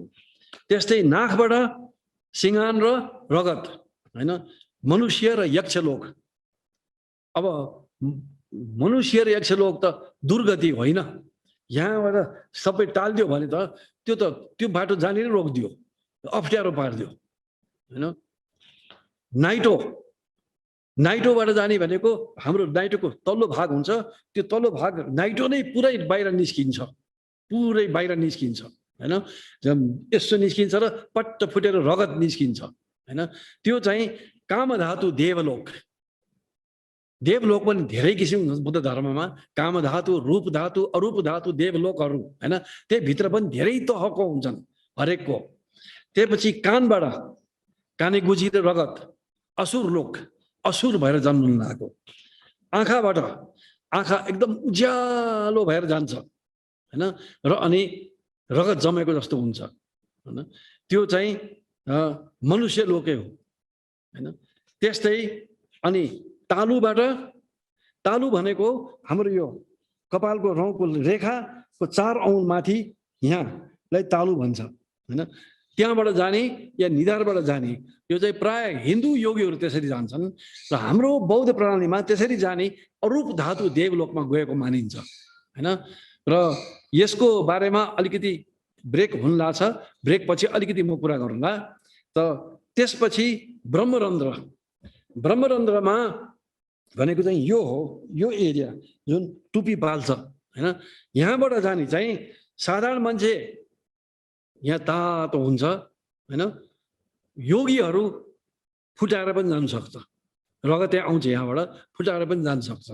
र विशेष गरेर सुखावती भुवन जान नपाए पनि यहाँ तातो या दुईटै ठाउँमा तातो भइरहन्छ। त्यो यति भएर एकछिन अब 10-15 मिनट हामी ब्रेक गरौँ, अनि त्यसपछि हामी फेरि सुरु गरौँला। ओके, अब हामी अघि ब्रह्मरन्ध्रको कुरा गर्दै थियौँ। र तालु र ब्रह्मानन्दको त्यसको अलिकति कुरा गरौँ त हिन्दू योगीहरू धेरै उनीहरूको उच्च कोटि योगी बनेकाहरू तालुबाट यहाँबाट जान्छ। यसको दुईटा कथा छ। एउटा सन्त ज्ञानदिल दास जो हाम्रो नेपालको जोसबनी मठको गुरु हुनुहुन्थ्यो। यो हाम्रो नेपालको भनेको कारण के भने नेपालमा उब्जिएको एक मात्र सम्प्रदाय हो जोसबनी मठ। अन्य सबै जति पनि हिन्दू सम्प्रदाय छ इन्डियाबाट आएका सम्प्रदायहरू हो। तर जोसबनी मठ नेपालकै आफ्नै हो। तर यो पनि 800, 900, 1000 वर्ष अगाडि जो बज्रयान खस जातिहरूले अभ्यास गर्थे, बज्र योगिनीका आदि आदि गर्थे, त्यसैको हिन्दूकरण हुँदै हुँदै हुँदै किनभने हराउँदै हराउँदै गयो। यो कथा त अर्कै छ, किन भयो भन्ने हराउँदै हराउँदै त्यो युट्युबमा पनि अगाडि दिइसकेको छु मैले। चेन्ज हुँदै हुँदै जोसबनी मठ बन्यो। उहाँहरूको अभ्यास भनेको निर्गुणी मात्रै हो र जातपात बुद्ध धर्म जस्तो जातपात हुनुहुन्थ्यो। गुरुङ राईहरू पनि जोसबनी मठमा थिए टन्नै। रवि दिल दासको स्वयं नै राईको छोरा हो हैन। ज्ञानदिल दासको छोरा हो तर आमा राई नै हो हैन। र ज्ञानदिल दास बित्नु भएको यो तालु फुटेर हो। र यहीँ हाम्रो नेपालको चाबेलमा उहाँको मठ थियो। त्यो टाइममा 50 वर्ष अगाडि कुरा गर्दैछु म। सानो छाप्रो मात्रै थियो त्यहाँ। अनि त्यहाँ जाँदाखेरि त्यहाँको एउटा माता हुनुहुन्थ्यो, बुढी आमा। र उहाँलाई मैले तपाईँ जोसबनी मठको भने हो भन्यो भने उहाँलाई तपाईँले ज्ञानदिल दासको बारेमा के जान्नुहुन्छ भने म उहाँको चेली भन्यो। बुढी भइसकेको थियो, धेरै नै बुढी, 90 वर्ष कति भइसकेको थियो। र उहाँले मलाई बताउनु भयो कि अनि मैले उहाँलाई सोधेँ ज्ञानदिल दास कसरी बित्नु भयो। उहाँले भन्नुभयो सधैँ अनुसार प्रभु आफ्नो कोठाबाट निस्किनु भयो। म चिउरा कोटेर बसिरहेको थिएँ र प्रभु भन्ने शब्द त हाम्रो बौद्ध धर्म पनि प्रयोग गर्छ। अतिशालाई तिब्बती भाषामा जो ओ अतिशा भन्छ। जो ओ भनेको प्रभु हो हैन। र गएर तुलसीको मठ नजिक गएर ध्यानमा बस्नुभयो सधैँ जस्तै। र एकछिनपछि ब्लङ तोप पड्क्या जस्तो आवाज आयो। त्यहाँ खलबली भयो र म पनि उठेर हिँड्न गएँ के भयो भनेर। त प्रभु यसरी बस्नु भएको थियो, यहाँको खपरै उडेको, त्यो तालुबाट गएको भनेको। त्यस्तै हाम्रो सङ्घमा पहिले एउटा बतासजी भन्ने भक्तपुरको हुनुहुन्थ्यो। उहाँले पनि मलाई बताउनु भयो कि उहाँको आफ्नै बा नाथ योगी हैन, यहाँबाट चिरेर रगत निस्केर जानुभयो भन्ने। त यो अघि मैले बताएँ हाम्रो बुद्ध धर्ममा रूप धातुमा गएको हो। त्यसलाई ज्ञान मान्दैन। कुनै पनि ब्रह्मलोक जन्मे पनि ज्ञान मान्दैन हैन, ज्ञान मान्दैन बुद्ध धर्ममा हैन। अब हाम्रो बुद्ध धर्ममा त यो ब्रह्मरन्ध्र यहाँबाट जान्छ हैन। र योगीहरू सक्ने योगीहरूले त्यहीँबाट फुटाएर जान्छ, पट्ट फुटेर यहाँ रगत आउँछ हैन। भने साधारण व्यक्तिहरू चाहिँ तातो हुन्छ यहाँ हैन। यहाँ तातो हुन्छ, अरू सबै चिसो भइसक्यो, तलतिर सबै चिसो भइसक्यो हैन। अब यहाँबाट त्यसरी जाँदाखेरि चाहिँ बुद्ध क्षेत्र जान्छ, कुनै लोक होइन हैन। ब्रह्मलोकहरू पनि होइन हैन, अकनिष्ठसम्म पनि होइन, ब्रह्मलोकमा जान्छ। ब्रह्मलोकमा जाने होइन, बुद्ध क्षेत्रमा जाने हो हैन। र वज्रयानमा पारमिता यानमा दुईटै महायानमा सुखावती जुन अमिताभ बुद्धको हो, रत्नावती रत्नसम्भवको हो, खेचरलोक त्यसपछि अमोघवती अमोघ सिद्धिको हो, अकनिष्ठ अक्षोभ्यको हो र अभिरति वैरोचनको हो हैन। यी लोकहरू तीमध्ये सुखावती बाहेक अरू माथिल्लो तहका योगीहरू मात्रै जान सक्छन्। त्यस्ता योगीहरू जिउँदै पनि गएर आउन फर्किन्छ। उदाहरणको लागि गोलोचावाको लेखेको ब्लू एनल भन्ने किताबमा पढ्नुभयो भने त्यहाँ एउटा तिब्बतन योगी, उहाँको नाम मैले बिर्सिएँ कि तिब्बतमा त यति धेरै योगीहरू भए यति कि नाम पनि कन्ट्याक्ट पारे साध्य नै हुँदैन। उहाँ शरीरसहित सुखावती जानुभयो र त्यहाँ चाहिँ पहिलेका गुरुहरू देख्नुभयो। तर अधिकांश गुरुहरू हे वज्रको रूपमा, चक्रसम्मरको रूपमा, वज्र भैरवको रूपमा, यस्तो किसिमको रूपमा देख्नुभयो। तर जुन परम्परामा मैले अभ्यास गरेको हो त्यो परम्पराको स्वयं गुरु हैन जस्ता तस्तै ढाङ्काहरूमा कसो देखाउँथ्यो त्यस्तै हुनुहुन्थ्यो। उहाँ जिल पर्नुभयो। तर यसको कारण छ किनभने उहाँ शरीर सहित बिलाउनु भएको हो मर्ने बेलामा र शरीर सहित सुखावती जानुभएको हो। र त्यस्ता योगीहरू सुखावती जहाँ पनि जानु सक्छ, तर औषध व्यक्ति त सुखावती मात्रै जान सक्छ। र यो किन भन्दाखेरि यो अमिताभ बुद्धको विशेष प्रणले गर्दाखेरि उहाँले विशेष प्रणहरू लिनुभएको थियो जसको बारेमा हामी अलि पछि कुरा गर्छौँ। र त्यसले गर्दाखेरि जो पनि साधारण व्यक्ति अन्तिम छेड च्युती छेडमा उनले ठिक किसिमको आसन्न कर्म बनायो भने, यानी अमिताभलाई सम्झ्यो, अमिताभको मन्त्र सम्झ्यो, अमिताभ बुद्धको सम्झ्यो भने सुखावती जान्छ। यो किन हामी अलि पछि जान्छौँ त्यसमा। तर मृत्युको लागि हामी प्रिपेयर हुनुपर्छ, आफै पनि या मर्लाको साथी छ भने पनि हैन। अब यो एकदम महत्त्वपूर्ण हो किनभने त्यो आसन्न कर्म एकदम शक्तिशाली हुन्छ हैन। र यो प्रिपेयर गर्नलाई पहिला आफ्नो मामलाहरू सुल्झाउनु पर्छ। रिसाएको मान्छेहरूसँगलाई माफी दिनुपर्छ। जो मसँग रिसाएको छु मैले उसलाई रिक्वेस्ट गरेर मलाई माफी देऊ भन्नुपर्छ। यस्तो सकेसम्म सिद्ध हुनुपर्छ यस्तो कामहरू मर्ने टाइम समय आएपछि यो राख्नुहुन्न हैन। दोस्रो मान्छेहरू अब त मर्न आए सास पनि उभ्ला भनेर उही हु गरेर रुनी सुनी यो एकदम गलत हो। किन गलत? त्यो मर्न लागेको व्यक्तिको चित्त ध्यान समाधि जस्तो अवस्थामा हुनुपर्छ र राम्रो सुगतिमा जानलाई तयार हुनुपर्ने बेलामा छोराछोरी दाजुभाइ उहाँ कराउन थालेपछि मन त बिथोलिन्छ। त्यो साधारण कुरा हो। मन बिथोलेपछि त गयो उसको अवसर हैन र दुर्गति नै जान्छ। त्यसै कारणले यो दुईटा कुरा मैले अघि बताएँ।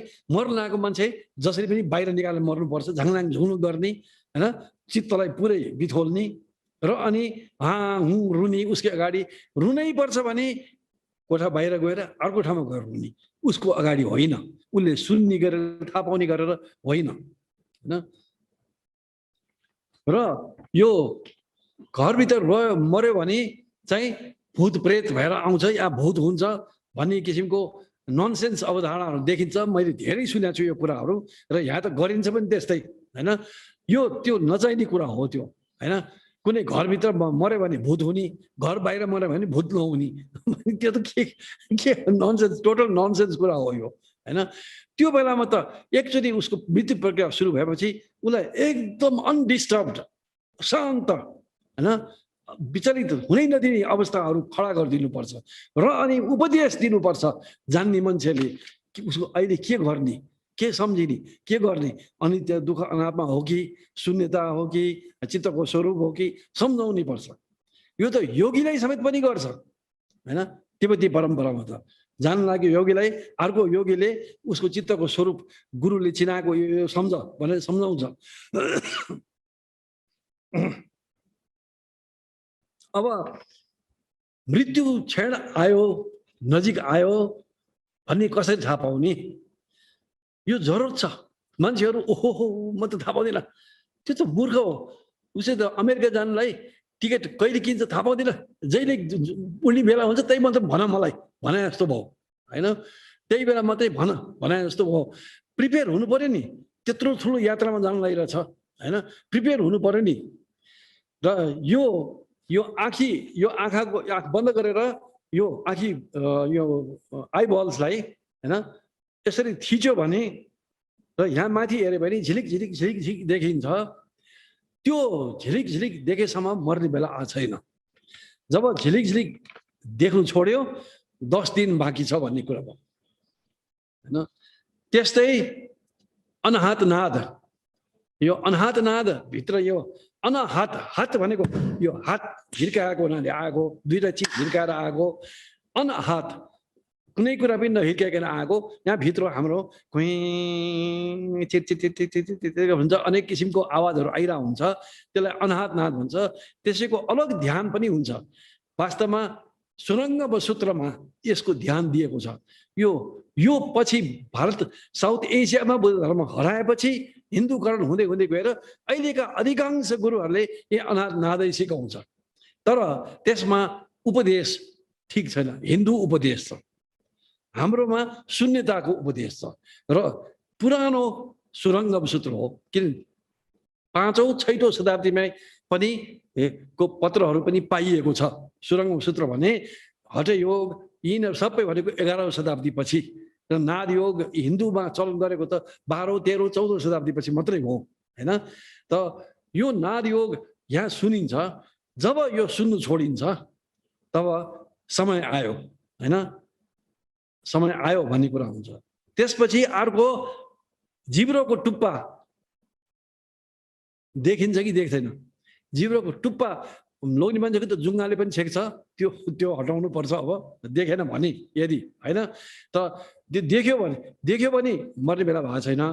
जब जिब्रोको टुप्पा देख्नु छोड्छ हैन, जति कोसिस गरे पनि देख्दैन, तब समय आयो। त्यस्तै नाकको टुप्पा, त्यसमा दुईटा आँखाले हेर्ने होइन, एउटा आँखाले हेरे पनि यताबाट यो आँखाले यो देखिरहेछ, यो आँखाले यो देखिरहेछ। नाकको टुप्पा जब देख्नु छोडिन्छ समय आयो हैन। यदि शरीर अकस्मात बदल्यो भने मोटो मान्छे एकदम छिटै स्वार दुब्लायो, या दुब्लो मान्छे एकैचोटि मोटाएर गयो भने पनि समय आयो भने सङ्केत हो हैन। यो रोगको मात्रै कुरा होइन हैन, त्यो सङ्केत हो। अब त्यसमा रोग पनि लाग्यो होला त्यो केसमा हैन। त्यसपछि काखीमुनि काउकुती लाग्नु छोड्यो भने आफैले लाउने होइन, आफैले लाग्दैन काउकुती हैन, अर्कोले गर्दाखेरि लाग्नु छोड्यो भने समय आयो हैन। त्यो 8 महिना बाँकी छ काउकुती लागेन भने। अनि गुदद्वार, एनस र नाइटो सँगसँगै फरफरायो भने पनि 15 दिन बाँकी छ। अनि त्यस्तै अर्कोको आँखामा हेर्दा आफ्नो प्रतिबिम्ब देख्दैन भने पनि 15 दिन बाँकी भित्र जान्छ। अर्कोको आँखालाई हेर्दा आफ्नो प्रतिबिम्ब आफूले देख्दैन भने 15 दिनभित्र जान्छ। अनि त्यस्तै सबभन्दा सजिलो चाहिँ यो मुठी पार्यो, यहाँ निधारमा राख्यो, अनि यो नाडीलाई हेर्यो। यसलाई हेर्दाखेरि यो मसिनो भएर जान्छ हैन। तर एकदम मसिनो भयो भने रहिरहन्छ, जबसम्म त्यो रहन्छ मर्ने बेला आएको छैन। जब टुट्यो त 6 महिनाभित्र जान्छ हैन। यो सत्य काटिन्छ, 6 महिनाभित्रै जान्छ भन्ने कुरा हो। त्यस्तै अब प्रेत लोकमा, नरक लोकमा, पशु लोकमा, असुर लोकमा कसरी जन्मिन्छ, यो अभ्यासले हो। त्यसै कारण त हामीले साधना अभ्यास, समथ विपसनाको अभ्यास गर्नुपर्ने हो हैन। लोभ, जो लोभी मान्छे छ, लोभले अभ्यास जीवनभर गरिरहेछ भने मर्ने बेलामा त्यही नै अगाडि आउँछ। म बच्चा हुँदाखेरि मैले सुनेको थिएँ कि एउटा बुढी आइमा को मलाई थाहा छैन, मैले कानमा सुनेको, मेरो धाइ आमाहरूले कुरा गरेको, त्यस्तो मान्छे राम के भनेर जिन्दगी बिताएको मान्छे मर्ने बेलामा त मेरो साँचो खै यो भनेर मर्यो भन्थ्यो। त्यो बचपनदेखि मैले याद गरेको छु त्यो पोइन्ट हैन। त साँचो भनेको ढुकुटी पैसा हैन, लोभ हो। त्यस्तो मान्छेहरू के हुन्छ, त्यही ढुकुटीमा साङ्ला भएर जन्मिन्छ, त्यही सेफमा साङ्ला भएर जन्मिन्छ। त्यस्तो कथाहरू बुद्धको पालामा पनि बुद्धले बताउनु भएको छ। अब हाम्रो यहाँ टाइम छैन त्यो जानु हैन। त लोभले प्रेत भएर जन्मिन्छ। त्यस्तै द्वेष भनेको रिस हैन, क्रोधले नरकतिर जान्छ। त्यसै कारणले मर्ने बेलाको लास्ट क्षणमा झाइकुटी पारेर घर बाहिर लगेर त्यो भित्र भएको चित्तलाई रिस उठ्दैन, यसो सोच जसले पनि झर्को लाग्दैन। झर्को भनेको त रिसै हो, उसलाई त नरक पुर्याउने उपाय हो त्यो हैन। गर्नै पर्छ भने कि राम्रै होस् नखेरि ल अब बाहिर जाउँ बसौँ भन्नु पर्यो, त्यो गर्नु जरुरत पनि छैन वास्तवमा।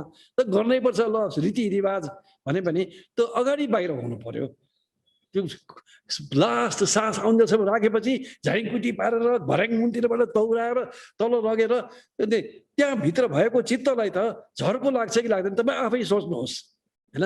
तपाईँ निदागिरा बेला मान्छेले झ्याङ ढ्याङ ढ्याङ ढ्याङ गरेर झर्को लाग्छ कि लाग्दैन होइन। त यो द्वेष नरक। त्यस्तै मोह, मोह भनेको बोधोपन गरे जस्तो रियाल चौनी भने जस्तो होइन। निन्द्रा लट्ट निन्द्रा पनि मोह, त्यो मोह प्रधान हो निन्द्रा होइन। पशुलोक। अब यहाँ पोइन्ट आउँछ कि तपाईँ मर्ने बेलामा साह्रै दुख्यो भनेर ट्र्याङ्कुलाइजर लिने कि नलिने। ट्र्याङ्कुलाइजरले के गर्छ? चित्तलाई बोधो पार्छ, दुखेको छोड्छ होइन। यो बडो महत्त्वपूर्ण कुरा हो, बुझ्नुपर्ने। कुनै पनि साधक, कुनै पनि बौद्धले ट्र्याङ्कुलाइजर लिएर मर्नु हुँदैन।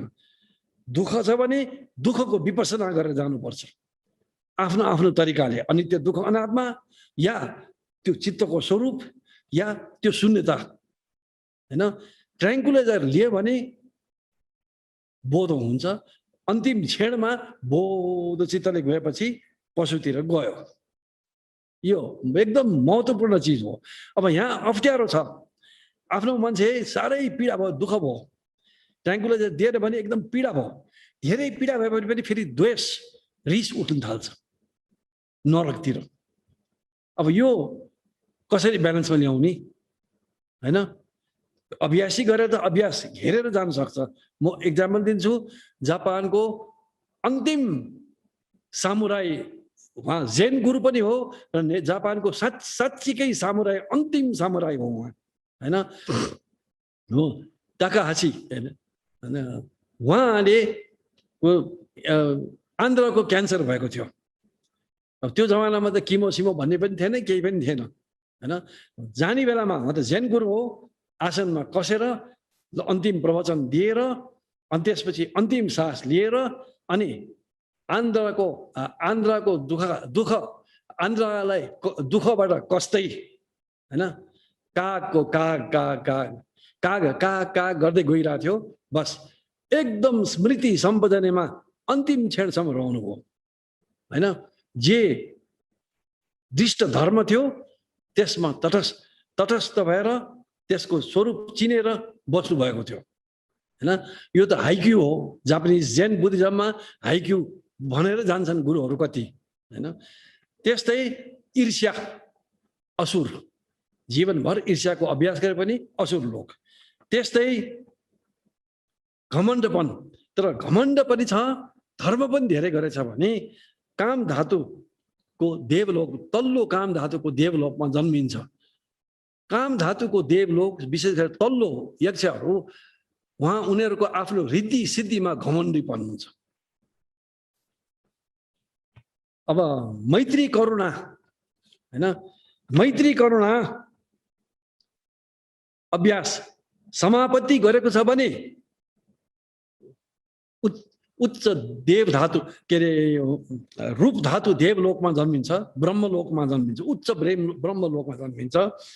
यदि त्यस्तो गरेको छैन भने चाहिँ उच्च काम धातु देवलोकमा जन्मिन्छ। भगवान स्वयंले पनि मैले मैत्री गरेको बलले मात्रै पनि 7 चोटि इन्द्र भएर जन्मेको थिएँ भन्नुभएको छ होइन। पहिलेको बोधिसत्व अभ्यास गर्दाखेरि, बुद्ध हुने अभ्यास गर्दाखेरि।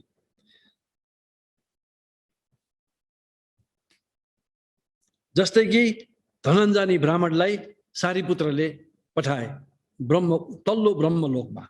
समापत्ति गरेको छ। समापत्ति भनेको समाधि जानु सक्ने अभ्यास गरेछ भने त माथिको ब्रह्मलोक। अब समाधि भन्दाखेरि प्रथम ध्यान, द्वितीय ध्यान, तृतीय ध्यान, चतुर्थ ध्यान, हरेकको 3 भाग हुन्छ, अधम, मध्यम, उत्तम। र त्यो अनुसार पहिलो ब्रह्मलोक, दोस्रो ब्रह्मलोक, तेस्रो ब्रह्मलोक माथि होइन, प्रथम ध्यान। त्योभन्दा माथिको पहिलो, दोस्रो, तेस्रो माथि दोस्रो द्वितीय ध्यान, त्यस्तै किसिमको चतुर्थ ध्यानसम्म पुग्छ होइन। र त्यसपछि त्योभन्दा माथि को ध्यानमा अरूप धातु ध्यान हुन्छ। अरूप धातु ध्यानहरू लाभ गरेको र त्यसैमा जिन्दगी बिताएको छ भने, जस्तै प्राय हिन्दू सच्चा योगीहरूले गरेको त्यही हो हैन।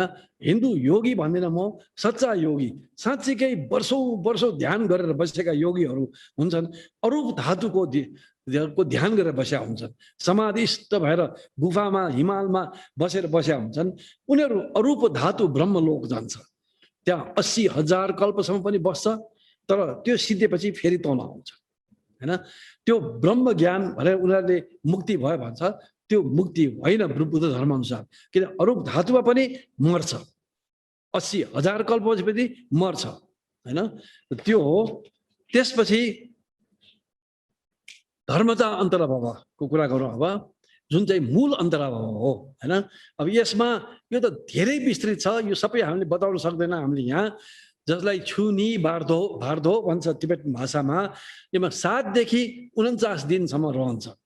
यहाँ के हुन्छ म छोटोमा बताइरहेको छु मैले हैन।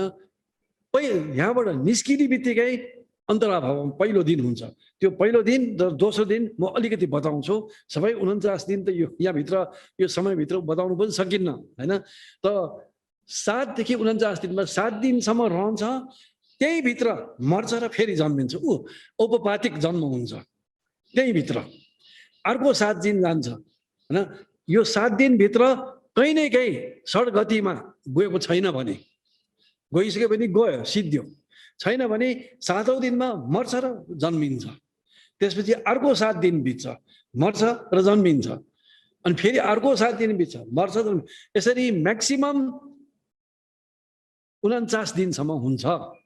त्यसै कारणले बौद्ध पूजा आजा विशेष गरेर वज्रयानको र पारमितयानहरूमा पनि 49 दिनसम्म गरिन्छ हैन।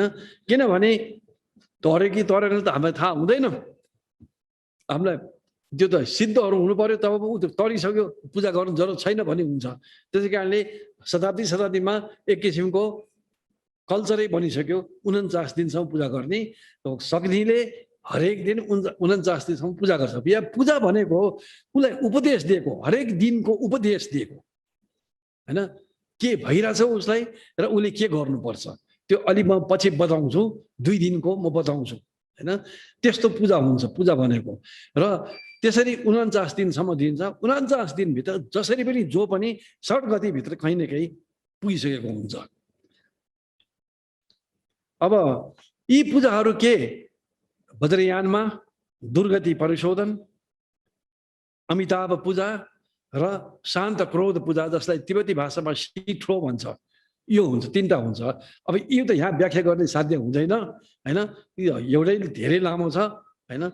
यो कति त यहाँबाट यो शान्त क्रोधको पूजैबाट पनि निकालेको र दुर्गति परिशोधबाट निकालेको हो यी चिजहरू मैले हैन। अब यो सबै डिटेल हुँदैन। सबभन्दा छोटो सजिलो अमिताभ हैन, सबभन्दा विस्तृत दुर्गति परिशोधन र शान्त क्रोध पनि उस्तै हो झन्डैले हैन। दुर्गति परिशोधन हाम्रो यहाँ नेवारहरूको दुर्गति परिशोधनै गर्छ, तर छोटो मात्रै देखिन्छ हैन। यो त यसमा त धेरै मुद्राहरू हुन्छ, धेरै कुराहरू हुन्छ हैन, ती सबै हराइसकेको जस्तो देखिन्छ हैन। र शरीरलाई मण्डलमा राखेर हैन, वैरोचनको मण्डलमा, दुर्गति परिशोधनको मण्डलमा राखेर हैन, पुण्ड्रिक भने सर्वविदको मण्डलमा राखेर अनि पूजा गरिन्छ। त्यस्तै अमिताभको मण्डलमा राखेर अनि पूजा गरिन्छ। र पूजा गर्दाखेरि उसलाई इन्स्ट्रक्सन पनि दिइरहेको हुन्छ, त्यहाँ हवन पनि गरिरहेको हुन्छ। त यो विधिले गरिन्छ। अब यो 3टा त यतिमै टुङ्ग्याउँ, योभन्दा बढी नजाउँ हैन। अब पहिलो दिन के हुन्छ त, यो चट्याङ जस्तो गडङ गुडुङ, आँखा कानले सुन्न नसक्ने र आँखाले देख्न नसक्ने झरेक झरेक हुन्छ, त्यसले मान्छे तर्सिन्छ। अनि त्यसै कारणले त्यहाँ उपदेश दिन्छ, नतर्स हैन, यो तिम्रो चित्तको प्रक्षेप हो, त्यहाँ तर्सिनु पर्ने कोही पनि छैन। तर यदि पहिलेदेखि नै उपदेश पाएको छैन भने यो त गाह्रो हुन्छ त्यो सुने पनि। उपदेश पाइसकेको मान्छेले, साधना गरिरहेको मान्छेले ए हो झस्याङ भए पनि फेरि ए हो भनेर आफ्नो चित्तको प्रक्षेप हो भनेर थाहा पाउँछ, प्रोजेक्सन हैन र अनि त्यसको चित्तको स्वरूप हेर्छ उसले त्यही पनि विपसना गर्न सक्छ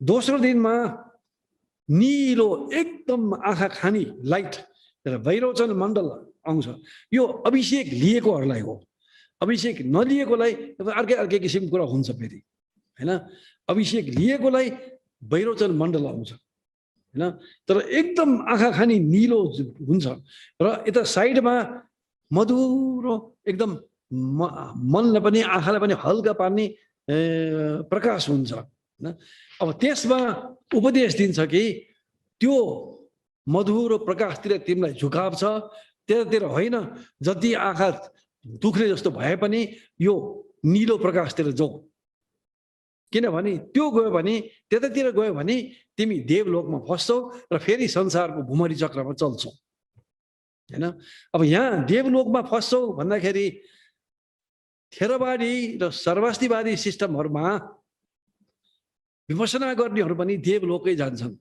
तर कस्तो देवलोक त्यो देवलोकको त्यो प्रान्त जहाँ विपसना सिकाइन्छ विपसना गर्नु पाइन्छ त्यो प्रान्तमा जान्छ तर महायानमा पारमिता यान होस् या वज्रयान होस् म देवलोकमा कहिले पनि नजन्म्यो यानी सिम्पल नेपाली भाषामा म स्वर्गमा कहिले पनि नजाउँ किन बुद्ध क्षेत्रमा जाउँ जहाँ बुद्धसँग मेरो साधना अभ्यास अगाडि बढाउन सक्छु त्यो हो बुद्ध क्षेत्र भनेको हैन अब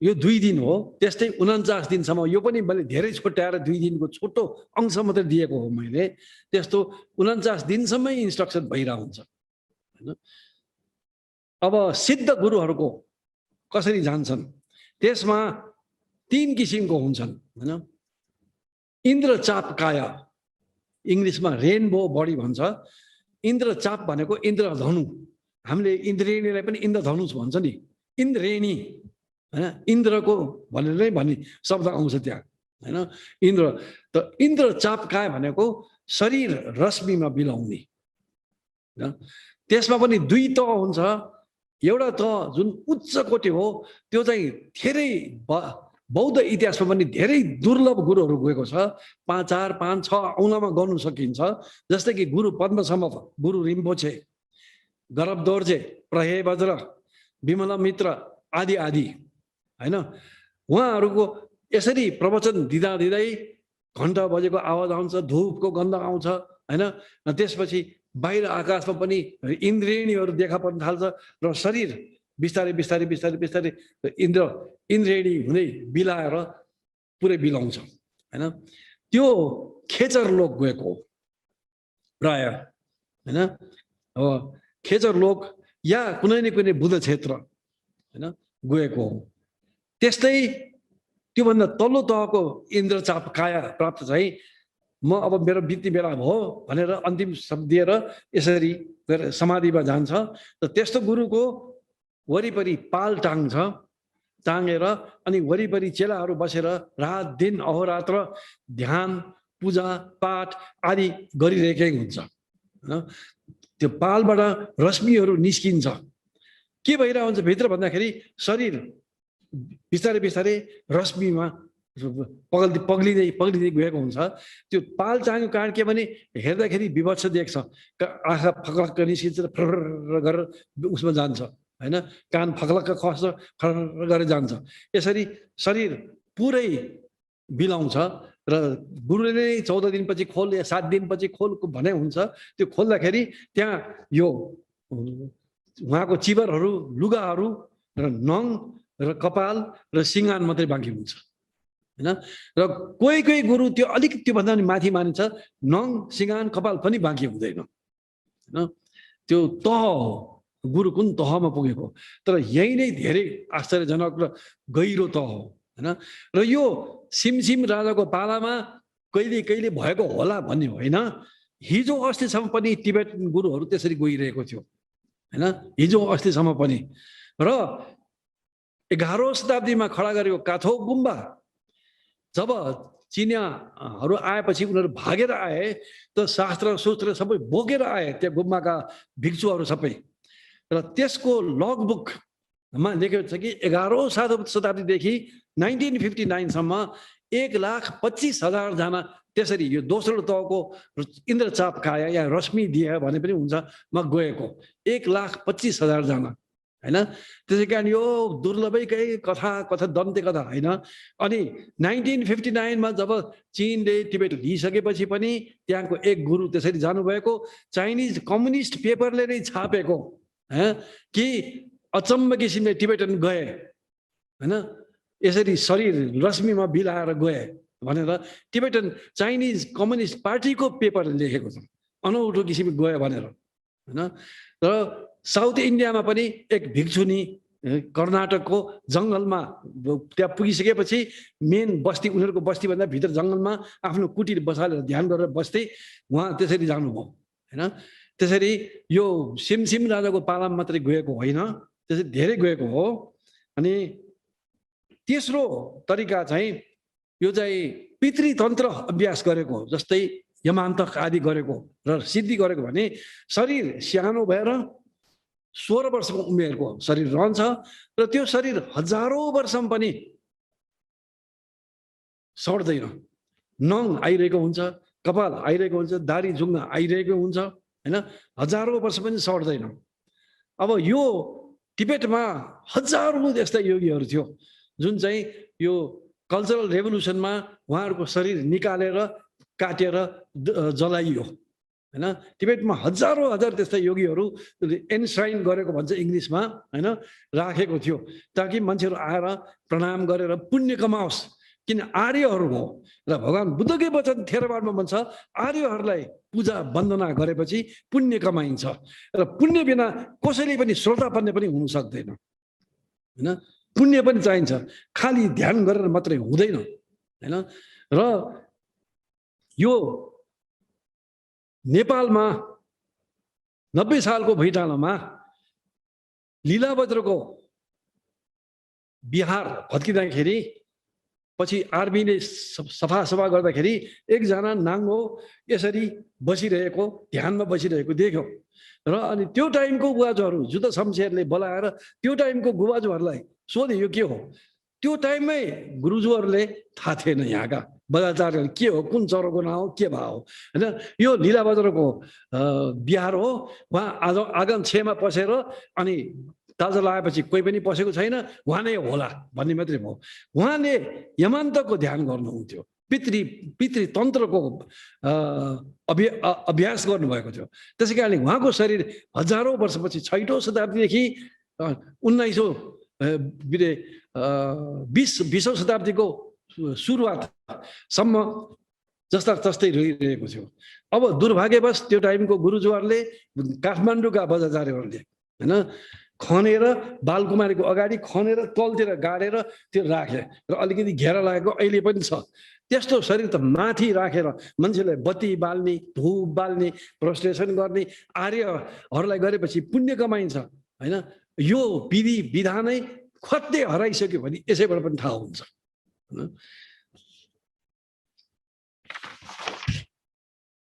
अब अरूलाई कसरी मद्दत गर्ने मा फटाफट जाउँ। अब अंगोत्तर निकायको पैया अभिसन्धि सुत्तमा भगवान बुद्धले बताउनु भएको छ कि त्रिरत्नमा अगाध गहिरो गाढा श्रद्धा छ भने त्रिरत्न गाथा गाउँदै मर्यो भने ऊ देवलोकमा जान्छ। अब यो कुरा बडो इन्ट्रेस्टिङ छ। धेरै धर्महरूले दाबी गर्छ कि हाम्रो फलानु फलानु देवता या देवीलाई सम्झ्यो बुझ्यो भने देवलोक जान्छ। यहाँ त बुद्धमा श्रद्धा मात्रै भयो भने पुग्छ। अर्को अंगुत्तर निकायको तीक निपात आनन्द भगको निविशक सुत्तमा भगवानले के भन्नुभएको छ, जसलाई बुद्धमा श्रद्धा छ ऊ दुर्गति कहिले पनि पर्दैन, ऊ मनुष्यलोक या देवलोकमा जान्छ हैन। त यहाँ अब मर्ने बेलामा त्रिरत्न गाथा गाउने, बुद्धम शरणम गच्छामि, धर्मम शरणम गच्छामि, या बुद्धम च धर्मम च गणतमम च यावत् दिबोधिम शरणम गतोस्मि आदि हैन। जुन भए पनि हुन्छ त्यो सम्झ्यो भने पनि देवलोक जान्छ। किनभने आसन्न कर्म शक्तिशाली हुन्छ हैन। अब यो साधारण मान्छेलाई विपसना समथा विपसना गरेको व्यक्तिहरू छ भने त्यसमा ध्यान अनित्य दुःख अनात्मा अघि नै मैले बताइसकेँ गर्ने बेस्ट हो हैन। तर विपसना मात्रै सुक्खा विपसना मात्रै गरेको त्यसरी जानु सक्छ मलाई विश्वास छैन पर्सनली। समथ र विपसना भगवानले जहिले पनि समथ र विपसना भन्नुभएको छ। समथेन विपसना हैन। समथ र विपसना विपसना र सदना दुईटै कम्बाइन आदि भन्ने अङ्गुत्तर निकायमा पनि पाइन्छ हैन। आनन्दले बोलेको भनेको यसरी गरे पनि अर्थ बनिन्छ भन्ने हैन। र हाम्रो महायानको बोधिचर्य अवतारमा पनि समथेन विपसना सुयुक्त कुरुते क्लेश विनाशनम। समथ र विपसना सँगसँगै युनाइट गरेर सँगसँगै अभ्यास गर्यो भने हैन क्लेशको नाश हुन्छ। त्यस्तै थेरवादी परम्परामा यो बर्मामा थाइल्यान्डमा मर्न लागेको मान्छेलाई बुद्ध बुद्ध बुद्ध भनेर मर्नुपर्ने सिकाउँछन् हैन। त्यो मान्छे दुर्गति चाहिँ पर्दैन हैन, दुर्गति पर्दैन। यही सिद्धान्त हाम्रो महायानमा सूत्रयान या पारमितायान होस् वज्रयान होस् अमिताभ बुद्धकोमा लागू हुन्छ हैन। अमिताभ बुद्धको अरू पनि पोइन्ट छ जो अलि पछि गर्छु मा उहाँले प्रण गर्नुभएको थियो। उहाँले बोधिसत्व यान अभ्यास गर्दाखेरि प्रण लिनुभएको थियो कि जबसम्म मर्ने बेलामा मेरो नाम लिएर मर्दाखेरि मेरो बुद्ध क्षेत्रमा आउनु सक्दैन तबसम्म म बुद्धै नबनौँ र उहाँ बुद्ध बन्नुभयो। त्यो शक्ति त्यो बलले गर्दाखेरि जस्तै व्यक्ति पनि अमिताभ बुद्धको नाम लिनु सक्छ भने मर्ने बेलामा लिन्छ भने सम्झिन्छ भने ऊ अमिताभ बुद्ध क्षेत्रमा यानि सुखावती भवनमा जान्छ। हाम्रो नेवारहरूको सुखावती भवन लाएमाम भन्ने चलन त छ, तर कसरी सुखावती जाने त्यो चाहिँ छैन। कसरी सुखावती जाने, के गरेर जाने, के अभ्यास गरेर जाने हैन। सबभन्दा सजिलो अमिताभ बुद्धको अभ्यासहरू जुन चाहिँ सूत्रयानमा पाइन्छ सबभन्दा सजिलो यो हो हैन। के गर्ने, अमिताभ बुद्धलाई सम्झिने। र चाइनामा छिङटु झाङ भने भन्छ प्योर ल्यान्ड बुद्धिज्म या बुद्ध क्षेत्र या सुखावती के अरे सुखावती सम्प्रदायलाई हैन। र उसमा जापानिजमा जोदो झाङ भन्छ हैन। यिनीहरूमा अरूभन्दा पनि अमिताभ बुद्धमै जोड दिन्छ हैन। र मर्ने बेलामा अमिताभ बुद्ध सम्झिने र साधारण व्यक्तिहरू पनि जीवनभर अमिताभको मन्त्र जपेर बसेको विधिवत सबै पाएको बसेको यसरी गुरुहरू जस्तै गएको पनि पाइन्छ हैन। गुरुहरू जस्तै गएको र अन्तिम क्षणमा अमिताभै सम्झेको र त्यो सिस्टममा यतिसम्म भन्छ कि नमो अमिताभाय हैन। तिब्बती के अरे चाइनिज भाषामा नामो अमितोफु भन्छ, यसको माने नमो अमिताभाय बुद्धाय हैन। र जापानिजमा नमो अमिताभ बुत्सु भन्छ हैन। उही हो, उही कुरा भने हो नमो अमिताभाय बुद्धाय या छोटोमा नमो अमिताभाय या त्योभन्दा पनि छोटो अमिताभ मात्रै सम्झ्यो भने पुग्छ। अमिताभ अमिताभ अन्तिम आसन्न कर्म उत्पाद गर्ने अन्तिम च्युति क्षणमा अमिताभ अमिताभ अमिताभ मात्रै मनै भन्नु सक्यो भने पनि पुग्छ हैन। अब संयुक्त निकायको महावग्गको शोधापत्ति संयुक्त जिलान सुत्तमा बुद्धले महानामले भगवान बुद्धलाई मर्नु लागेको साधक अभ्यास जीवनभर गरेको व्यक्तिलाई कसरी मद्दत गर्ने भन्दाखेरि उहाँले के भन्नुभएको छ म छोटोमा भन्छु हैन। पहिला बुद्धमा धर्ममा सङ्घमा र शीलमा श्रद्धा उत्पाद गराउनुपर्छ।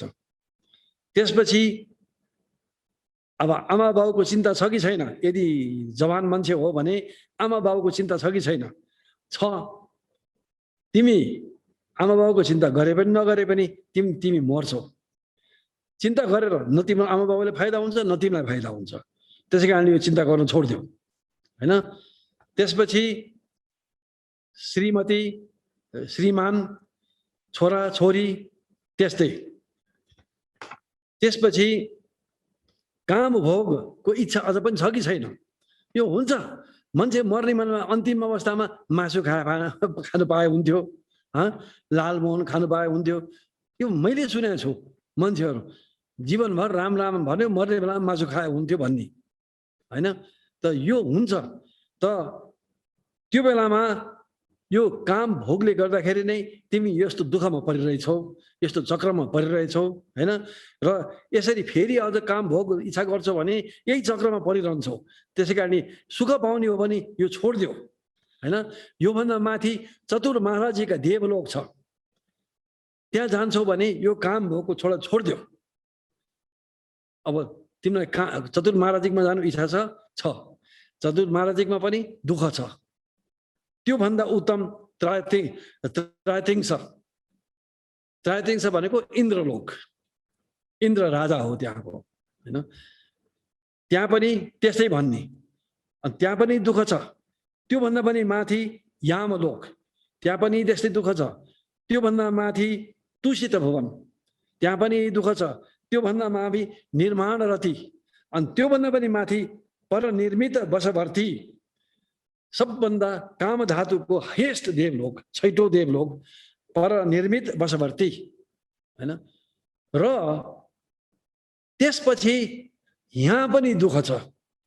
योभन्दा माथि, यो त साधकलाई भनेको हो, धनञ्जनी सुत्तालाई त्योभन्दा माथि ब्रह्मलोकमा पुर्याए, होइन? अब साधकलाई भनेको हुनाले साधकलाई त्योभन्दा पनि माथि ब्रह्मलोक, त्योभन्दा पनि धेरै सुख हुन्छ। त्यसपछि ब्रह्मलोक पनि भएपछि ब्रह्मलोक भन्दा पनि माथि तिमी जाने हो, साँच्चीकै सुख काट्ने हो, दुःख काट्ने हो भने, किनभने यो ब्रह्मलोक पनि अनित्य, अस्थिर र सत्काय दृष्टिले भरेको छ। त्यो सत्काय दृष्टि काट, तब तिमीले स्थायी सुख पाउँछौ। साधक साधना गरिरहेको हुनाले सत्काय दृष्टि भनेको यो पञ्चस्कन्धलाई म र मेरो ठान्ने र म छु भन्ने ठान्ने, म भन्ने एउटा आत्मा छु भन्ने ठान्ने। छोटोमा यो त ठुलो प्रवचन बाइ इटसेल्फ हो, यो अलग, होइन? त्यो सत्काय दृष्टि काट। यो साधक भएको हुनाले अभ्यासी गर्ने भयो भने उसले गर्नु सक्छ, उसले सम्झिन्छ यो अनित्य हो, दुःख अनित्य हो, अनि शून्य पनि हो, होइन? यो थेरवाडमा शून्य छैन, तर थेरवाडी सुत्तमा अङ्गुतर निकायको एकक निपातमा 3 पटक भगवान बुद्धले अनिश्चतो, दुःखतो, अनत्ततो, शून्यतो भनेर बताउनु भएको छ, होइन? महायानमा पारमितायानमा यही शून्यतोमा जोड दिन्छ। बद्रयानमा यो शून्यतो पनि छ, तर चित्तको स्वरूपसँग गाँसिएको हुन्छ यो। अब पारमितायानमा शून्यतालाई इङ्गित गराउँछ। शून्यताको अभ्यास गरेको अभ्यासीलाई यो सबै शून्य हो भनेर हेर अन्तिम क्षणसम्म भनेर। यहाँ शून्य भनेको रित्तो, भ्याक्युम, नथिङनेस, केही पनि नभएको खोक्रो होइन। अब यो यहाँ बताउन पनि टाइम पनि छैन, बताउने पनि होइन यहाँ अहिले, होइन? अब वज्रयानमा चाहिँ चित्तको स्वरूप चिनाइराखिन्छ, होइन? अब शून्यता महायानमा, जुन वज्रयान पनि हो, पारमितायान पनि दुइटै महायान हो, होइन? यो महायानमा शून्यता, जब शून्यताको अविकल्प साक्षात बोध हुन्छ त ऊ प्रथम भूमि बोधिसत्व भयो, यतापट्टिको श्रोतापन्न जस्तै, होइन? प्रथम भूमि बोधिसत्व भन्छ। र त्यो शून्यताको बोध हुनु भनेको निब्बान धातु या निर्माण धातुको बोध हुनु हो। त्यसै कारणले ऊ ज्ञान प्राप्त भयो, होइन? अब त्यो शून्यता अविकल्प रूपमा हेर्ने पारमितायान हो। शून्यतालाई पनि प्रयोग गर्छ, तर चित्तको स्वरूप पनि प्रयोग गर्ने वज्रयान हो। यति मात्रै फरक हो पारमितायान र वज्रयानमा, दुइटै महायान हो। अद्वैत वज्रले भन्नुभएको, उहाँको अद्वैत वज्र सङ्ग्रहको दोस्रो अध्यायमा स्पष्ट भन्छ, महायानम द्विविधम, महायान 2 किसिमको हो। पारमिता नय भने पारमितायान, मन्त्र नयश्चेति र मन्त्रयान। र यसरी अब हामी त्यही सूत्रमै जाउँ, थेरवाडी भगवानले बताउनु भयो महान नामलाई कि यसरी सत्काय दृष्टि भेदन गरेको व्यक्ति, त्यो क्षणमा मर्ने क्षणमा भेदन गरेको व्यक्ति र 100 वर्ष अगाडिदेखि नै भेदन गरेर रहेको भिक्षु बराबरै हो हैन भने भन्नुभएको छ। भनेपछि थेरवादमा पनि मृत्यु समयमा अभ्यासले छेड्नु सक्छ भन्ने कुरा आयो, जुन हाम्रो वज्रयानमा एकदमै जोड दिन्छ। तर थेरवादी संस्कृतिमा यसलाई जोड दिएको पाउँदैन। मैले कुनै पनि योगी गुरुहरूले यो जोड आधान झाले अलिकति कुरा गर्नुभयो, र अहिले अरू कुनै पनि योगीहरू बर्मिज होस्, श्रीलङ्कन होस्, इभन थाईहरू पनि त्यस्तो जोड दिएको पाइँदैन।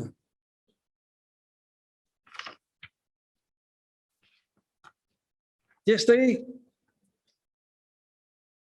यी इन्स्ट्रक्सनहरू, यी उपदेशहरू महाकूट सूत्रमा, महास्कन्द सूत्रमा र तिब्बतको बार्दो थोडल भन्ने अन्तराभव श्रवण मुक्तिमा र अनि जापानको चाइनाको एक व्याख्या छ शास्त्र, जसलाई ट्रान्सेन्डिङ लाइफ एन्ड डेथ, जीवन र मृत्युलाई पार गर्ने भन्नेमा पाइन्छ। यो जति मैले अहिले बताएको यिनीहरू पाइन्छ। हामीले देखेँ कि थेरवादीमा बुद्ध बुद्ध बुद्ध भनेर मर्ने साधारण मान्छे या ठुलै योगी पनि गर्नु सक्छ, या योगी हो धेरै अभ्यास गरेछ भने अनित्य दुःखमा हेरेर जाने भयो न।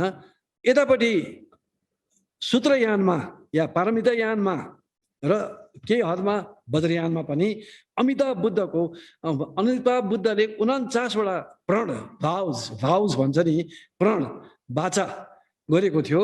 त्यसमा 11औं वाचामा के भन्छ भने जो मेरो लोकमा जान्छ त्यही सम्यक सम्बोधि हुन सक्छ उसलाई। 18औं नम्बरमा के भन्छ भने पुरै यो उहाँको मन्त्रको च्यान्टिङ, उहाँको नाम च्यान्टिङ गरेर दिल श्रद्धा सहित गरेको जो व्यक्ति हो ऊ सुखाभौति भुवन आउँछ हैन। र नाम के हो, के नाम लिने कसरी त सूत्रमा ओम अमिताभ ह्री स्वाहा, ओम अमिताभ ह्री स्वाहा, ओम अमिताभ ह्री स्वाहा मैले तपाईहरुलाई दिए। अब तपाईलाई गर्न इच्छा छ, तपाईहरु मध्ये कति भने गरे हुन्छ हैन। यो सूत्र मन्त्र हो, तन्त्रको होइन, त्यसैकारणले यसरी दिनु पनि मिल्छ हैन। त्यस्तै नमो अमिताभ बुद्धाय या अमिताभाय बुद्धाय या नमो अमिताभाय मात्रै हैन। अब अभिषेक, अमिताभ बुद्धको अभिषेकको मन्त्र छ, त्यो त अभिषेक पाएकोलाई मात्रै दिइन्छ, त यहाँ दिँदैन। तर भनेको अभिषेक पनि दिइन्छ र त्यसको मन्त्र पनि हुन्छ। र 22औं प्रणमा त्यही सुखावती भुवनमै लामो कालमा बुद्ध बनेर निस्किन चाहन्छ भने बुद्ध बनेर निस्किन सक्छ, सम्यक सम्बुद्धै बनेर निस्किन सक्छ। या बोधिसत्वको तहमा पुगेपछि तल ओर्लिन चाहन्छ भने ओर्लिन सक्छ, अरूलाई मद्दत गर्नलाई भनेर भन्नुभएको छ। अब पारमितायानको एक सुखावती सम्प्रदायको हामीले भने जैन सम्प्रदायमा एउटा कथा छ, एउटा उपदेश छ, त्यो म बताउन चाहन्छु। यो जैन मास्टर ओशो मुसो उहाँको नाम हो, जापानको।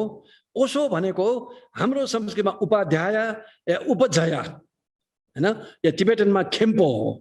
र यो अहिले साउथ एसियामा यो रजनीश ओशोले यो नामै गोलमाल अर्थहीन बनाइदिएको छ हैन। त उहाँ भिक्षु पनि होइन, कसरी ओशो भयो उहाँ हैन।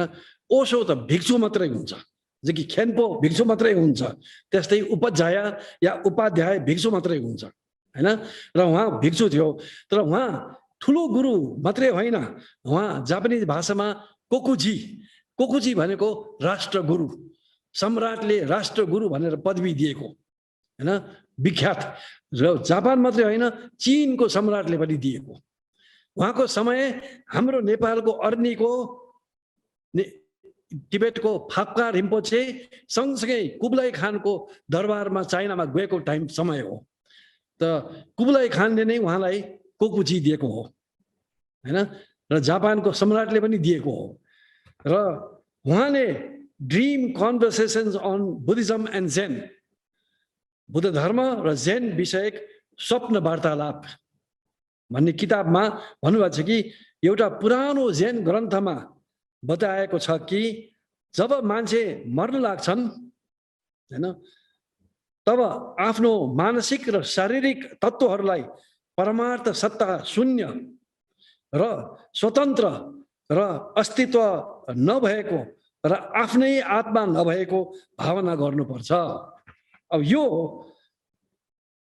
भनेको शून्यताको मेडिटेसनै हो, किनभने शून्यता भनेको परमार्थ सत्ता नभएको हैन, स्वतन्त्र सत्ता नभएको, अस्तित्व स्वतन्त्र अस्तित्व नभएको हैन, त्यस्तै आफ्नै आत्मा नभएको यो शून्यतासँग। शून्यता महायानमा थेरवादमा अनात्मा मात्रै पाइन्छ, अनत्ता पाइन्छ, अनात्मा मात्रै पाइन्छ। तर त्यो अनात्माको मसिनो बुँदा हो शून्यता भनेको, अर्को चिज होइन। तर पनि फरक हो। त्यसैकारणले थेरवादकै अङ्गोत्तर निकायको एकक निपातमा भगवानले स्पष्ट अनिश्चतो, दुःखतो, अनन्ततो, शून्यतोमा ध्यान गर्नु भनेर भन्नुभएको छ।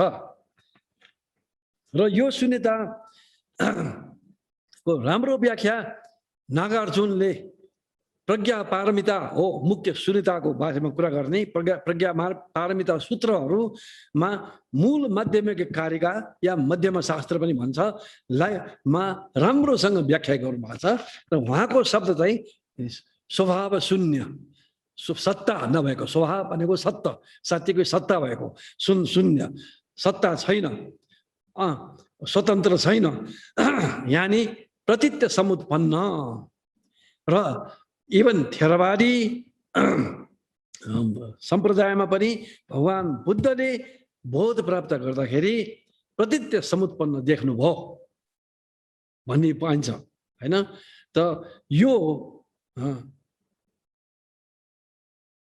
शून्यताले के गर्छ भनेदेखि नागार्जुन आफैले पनि भन्नुभएको छ कि उहाँकै मूल माध्यमिक कार्यमा कर्म क्लेश क्षयान मोक्ष, कर्म र क्लेश क्षय भने मोक्ष हुन्छ हैन।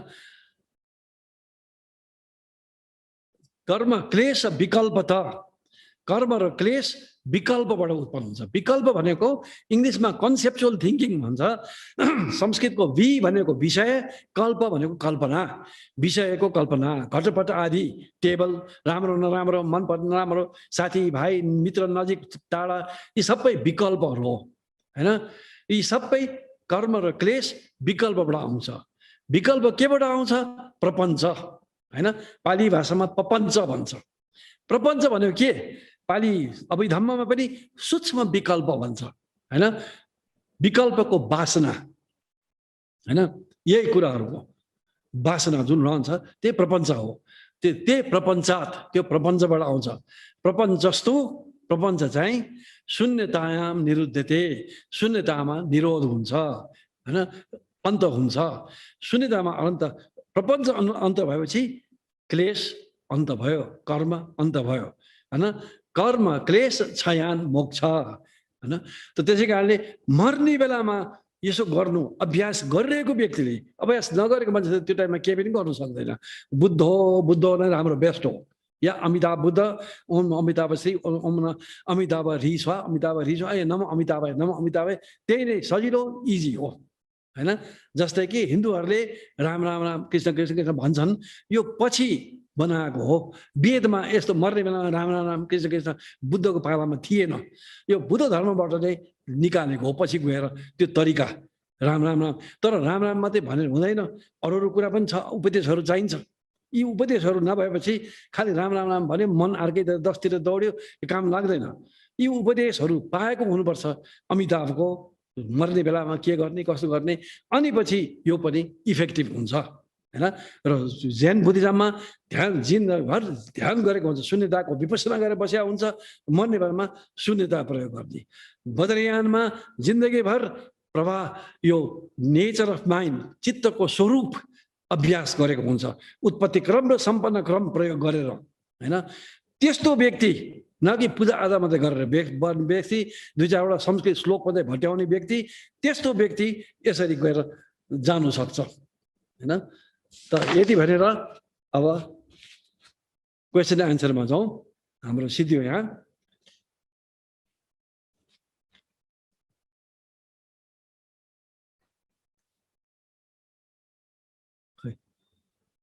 यो त सुन्दैन नि। हस् नारायण सरले प्रश्नहरू अब अगाडि राखिदिनुहुन्छ। हस्। अब यहाँ केही प्रश्नहरू आएका छन्। तीमध्ये अब यहाँ थिनले छोदेन भन्ने एकजनाले सोधेर पठाउनु भएको छ, यो महामारीले बितेकाहरूको के हुन्छ कि यो पनि कर्मकै कारणले मृत्यु भएको हो कि कस्तो होला भनेर प्रकाश पारिदिन भनेर उहाँले वन्दनासहित अनुरोध गर्नुभएको छ। यो थिनले छोदेनले सबै कुरा कर्म मात्रै त होइन, अरू अरू नियमहरू पनि हुन्छ। कर्म नियम एक नियम मात्रै हो। ऋतु नियम पनि हुन्छ, बीज नियम पनि हुन्छ, धर्म नियम पनि हुन्छ। यी सबै लागू हुन्छ, कर्म मात्रै। तर कर्म मेजर फ्याक्टर हो हैन। मेजर फ्याक्टर हाम्रो जीवनको, हाम्रो अनुभवहरूको के हुन्छ, मैले गरेको कर्म मेजर फ्याक्टर हो।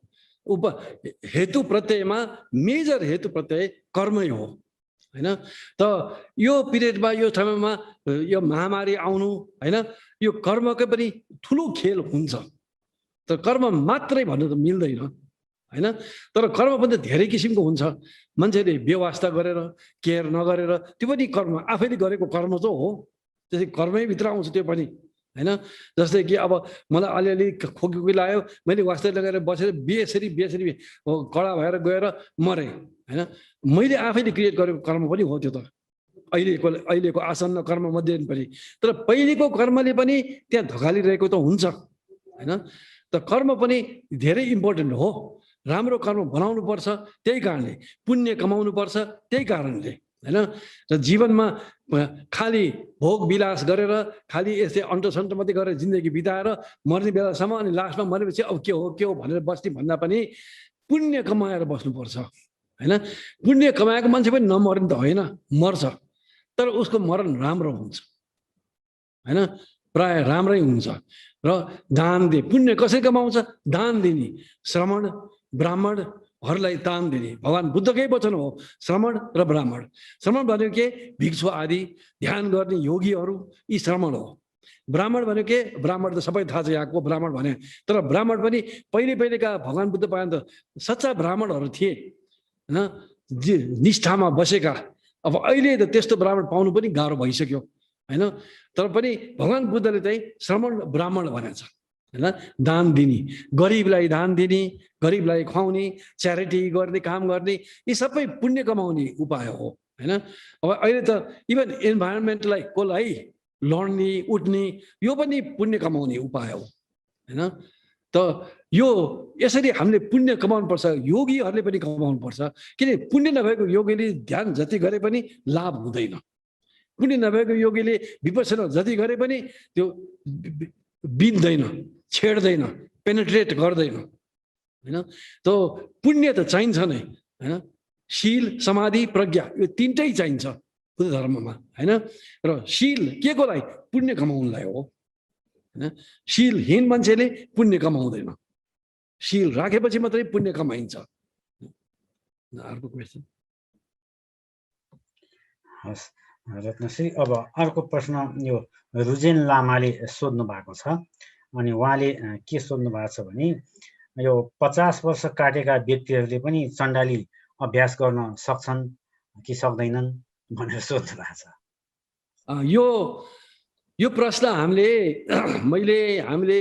मेरै गुरु, मलाई चण्डाली सिकाउने गुरु हाम्रो डोल्पोको हुनुहुन्थ्यो, खेन्तिन रिम्पोचे भन्ने, उहाँसँग मैले सिकेको हो चण्डाली। तर चण्डालीको विषयमा त यता साक्यमा पनि सिकिसकेको थिएँ, तर उहाँसँग पनि सिकेको र यो प्रश्न मैले उहाँसँग उठाएको थिएँ डोल्पोमै। म डोल्पो गएको थिएँ हैन, डोल्पोमै गएको थिएँ र उहाँले भन्नुभयो कि जति बुढोले पनि सक्छ हैन, अलिकति गाह्रो हुन्छ हैन। 18, 19, 20 वर्षको केटाकेटीहरू 20, 24, 50 के अरे 40 सम्मको अलि सजिलो हुन्छ, किनभने जिउमा तातोपन यसै हुन्छ। तर चण्डाली गर्दाखेरि वीर्यपात हुनु हुँदैन हैन, सेमिनल फ्लुइड निस्किनु हुँदैन।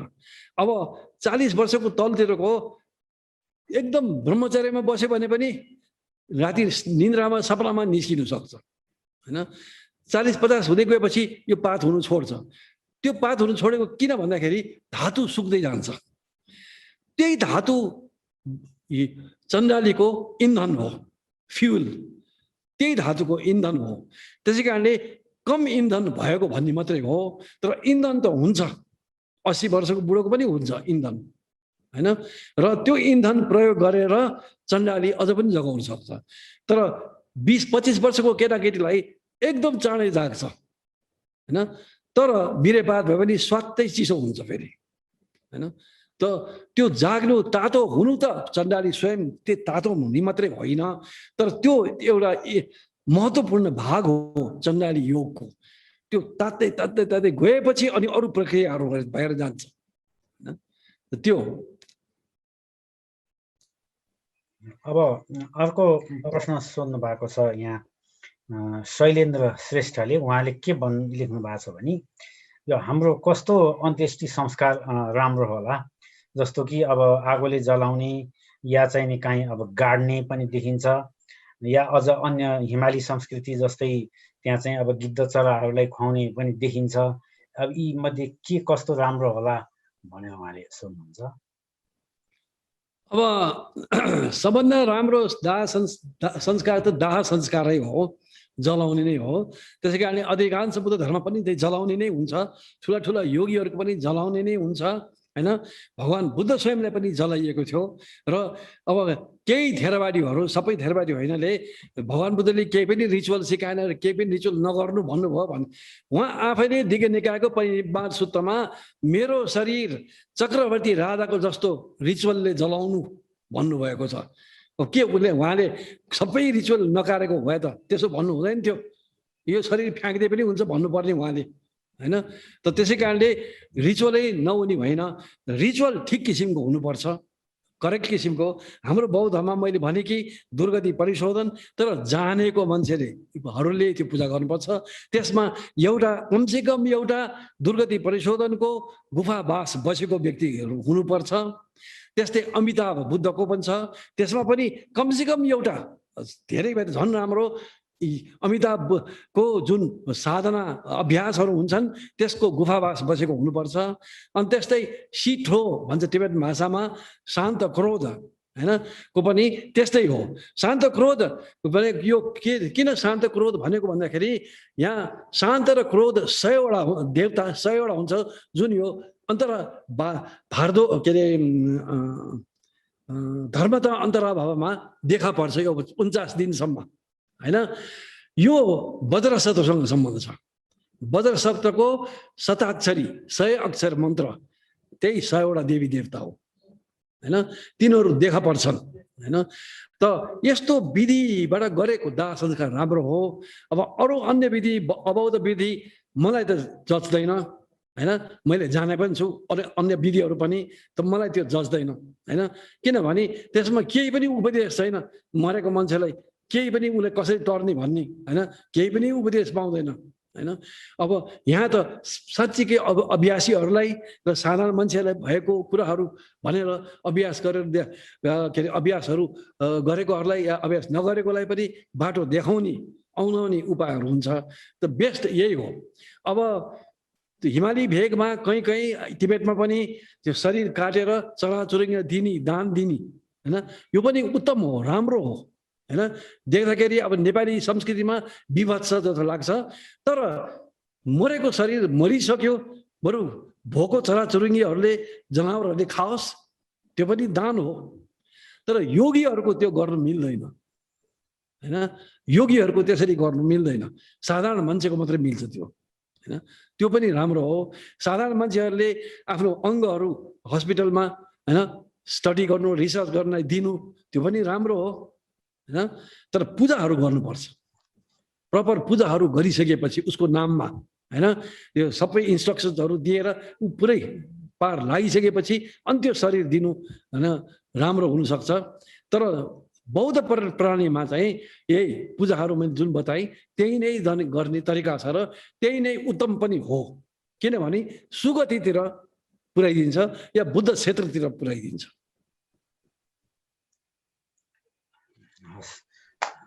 अब अर्को या विक्रम केसीले प्रश्न राख्नु भएको छ। उहाँले के प्रश्न राख्नु भएको छ भने यो अहिलेको न्युरो साइन्समा यो कन्सियसनेसको पनि राम्रो अध्ययन भइरहेको छ र अब त्यही कन्सियसनेस नै अब हाम्रो चित्त हो भन्ने मान्यो भने अब यो आत्माको सिद्धान्तलाई निषेध गर्दाखेरि अनात्मा भनेर भन्दाखेरि चाहिँ यो शरीर छोड्ने केले हो र अनि को मरेर अर्को लोकमा जाने भन्ने के हो कस्तो हो यो त्योसित अलिकति साइन्सको त्यो हिसाबले पनि हेर्दाखेरि कता कता आत्माको निषेध गरेको त्यति अलि नमिल्ने खालको या केही त्यसमा प्रश्न उठ्दैन र भन्ने खालको उहाँले एउटा शङ्काको प्रश्न यो राम्रो प्रश्न हो। एउटा न्युरो साइन्समा यो निदो भएको छैन कि चित्त र ब्रेन एउटै हो भन्ने निदो भएको छैन।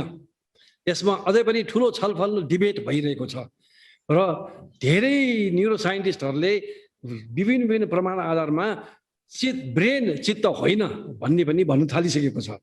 र साइन्स भनेको बढ्दै जाने, डेभलप हुँदै जाने, नयाँ थ्योरी बन्दै जाने हो। हामी त्यो साइन्सको आधारमा बुद्ध धर्म चलाउँदैन। हाम्रो हजारौँ वर्षदेखि चलेको छ हैन, हजारौँ वर्षदेखि यो हो यस्तो हो त्यो आउने र जानी सक्ने योगीहरू भएको छन्। स्वयं भगवान बुद्ध, सारीपुत्र, मौद्गलायन, पछिका योगीहरू टिबेटका, चाइनाका, पछिका अरबहरू थाइल्यान्डका, बर्माका, श्रीलङ्काका आउने र जानी भएको छ। हामी त्यसमा आधारित हुन्छौँ, साइन्समा होइन। किनभने साइन्स बदल्दै जान्छ हैन। हिजोको साइन्स पर्सि फल्स हुन्छ, पर्सिको फल्स साइन्स फेरि निपर्सि फल्स हुन्छ। यो त बदल्दै जान्छ हैन। र न्युरो साइन्स मैले पनि पढाएको छु हैन। र न्युरो साइन्टिस्टहरूले यो थोकेको छैन कि ब्रेनै हो। केही यो के भन्छ भौतिकवादी साइन्टिस्टहरू चाहिँ यही हुनुपर्छ यही हुनुपर्छ भन्ने छ। तर धेरै साइन्टिस्टहरू पनि छ जसले त्यो हुनु सक्दैन। र यो अब कारण यहाँ सबै बताएर साध्य पनि हुन मलाई पनि याद पनि छैन अब, किन म साइन्टिस्ट त होइन हैन।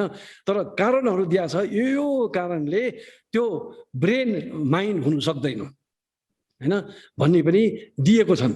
र अब मान्छेहरू ब्रेन डेड भइसक्यो भनेपछि पनि फेरि फर्किन्छन् हैन।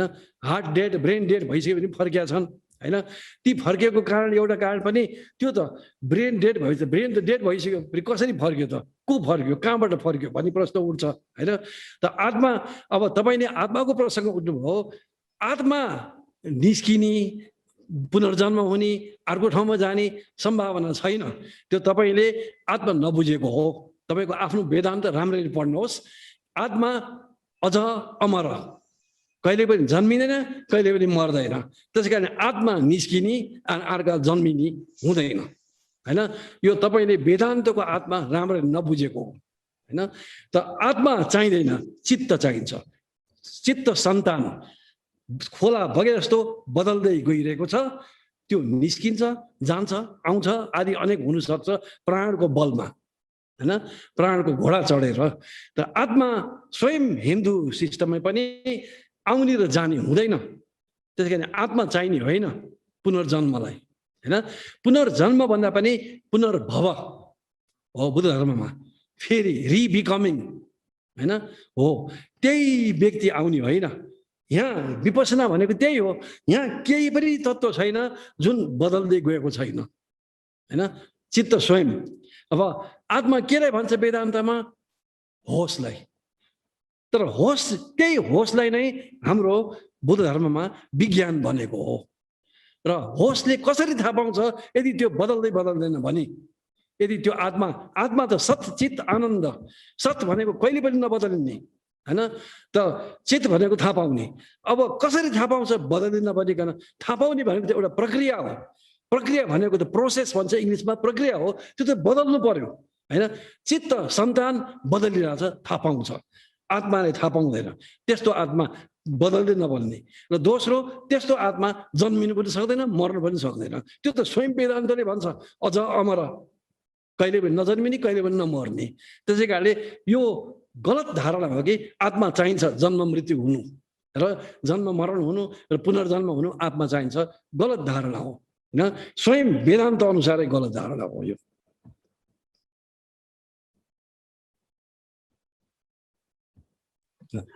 रत्नश्री, अब अर्को प्रश्न छ।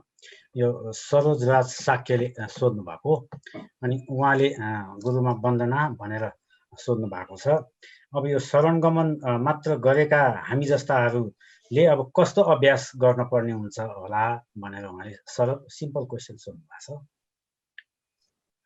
अब हाम्रो यहाँको विधानमा त महाक्रम छ। शरण गमन लिएपछि प्रथम स्टेप हुन्छ, दोस्रो स्टेप हुन्छ, तेस्रो स्टेप हुन्छ, चौथो गर्दै गर्दै गर्दै गएर श्रावक यानको अभ्यासहरू, श्रावक यानको समता विपसनाहरू गरेर त्यसपछि पारमिता यानको समता विपसना गरेर अनि बोधिचित्त उत्पाद गरेर अनि त्यसको पनि समता विपसना गरेर त्यो अनुसारको समता विपसना गरेर अनि बद्रीयानमा प्रवेश हुन्छ। त्यसलाई हामी महाक्रम भन्छौँ हामी, होइन?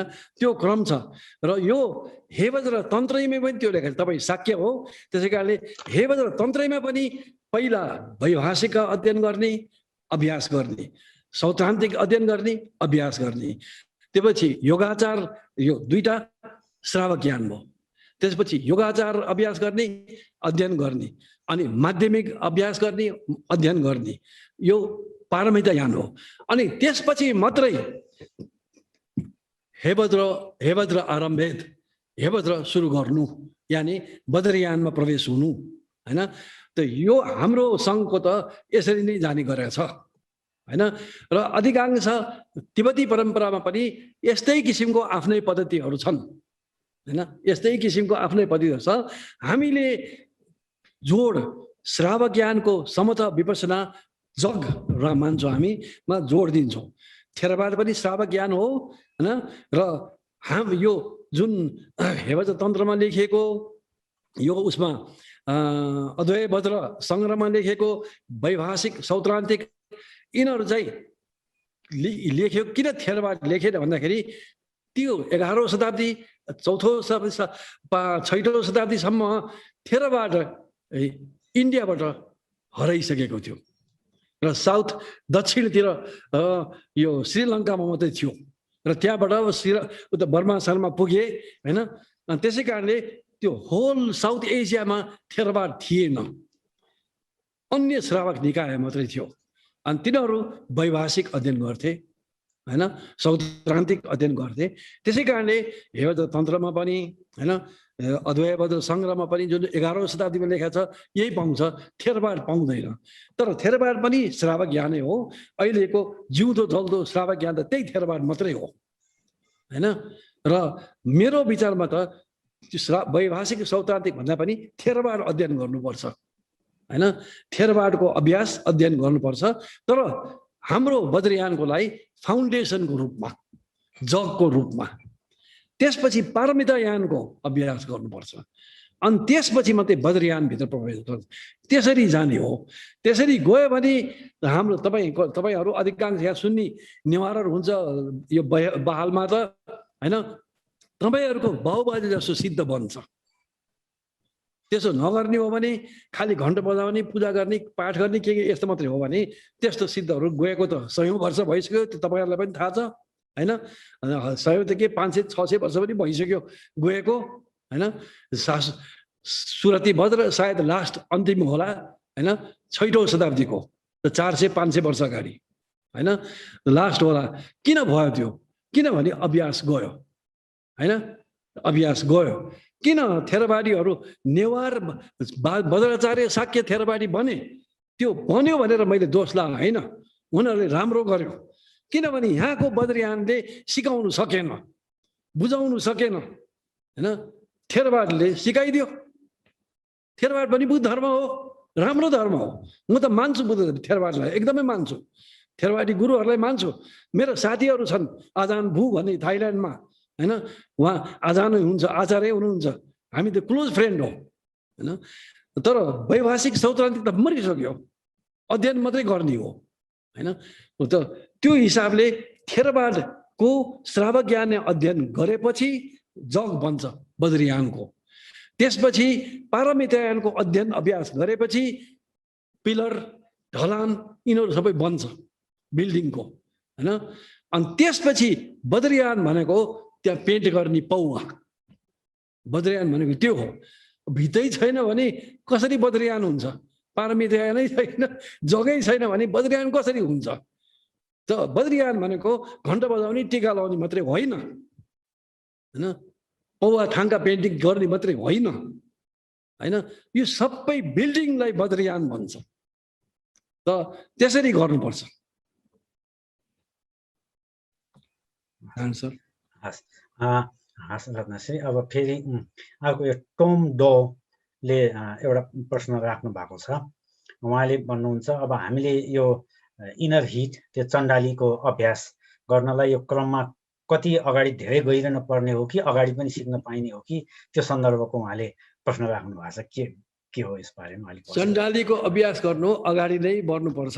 फाउन्डेसन नगरिकन हेर्नुहोस्, तपाईँले हिँडेर जाँदाखेरि हेलमेट लगाएर जान्छ जाँदैन? यो सिट बेल्ट लगाएर हिँड्दैन? किन हिँड्दैन? किन लाउँदैन? किनभने त्यस्तो एक्सिडेन्ट हुँदैन। लड्यो भने पनि अलिकति सानो ठोकर हुन्छ होइन। मोटरमा गयो भने सिट बेल्ट लाउनु पर्यो, अनेक लाउनु पर्यो होइन। प्लेनमा गयो भने सिट बेल्ट लाउनु पर्यो, मोटरसाइकलमा गयो भने हेलमेट लाउनु पर्यो होइन। किन? त्यहाँ लड्यो भने त ठुलै एक्सिडेन्ट हुन्छ।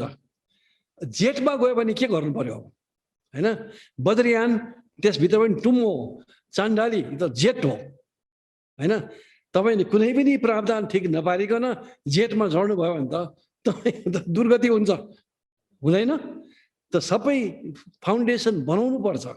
आजकलको जमानामा इन्स्टेन्ट होइन, क्लिक गर्यो कम्प्युटरमा आयो, क्लिक गर्यो त्यस्तै खोज्नुहुन्छ। तपाईँहरूको संस्कृति नै त्यही भइसक्यो। तर म त पुरानो संस्कृतिको हो जहाँ कम्प्युटर भन्ने थिएन।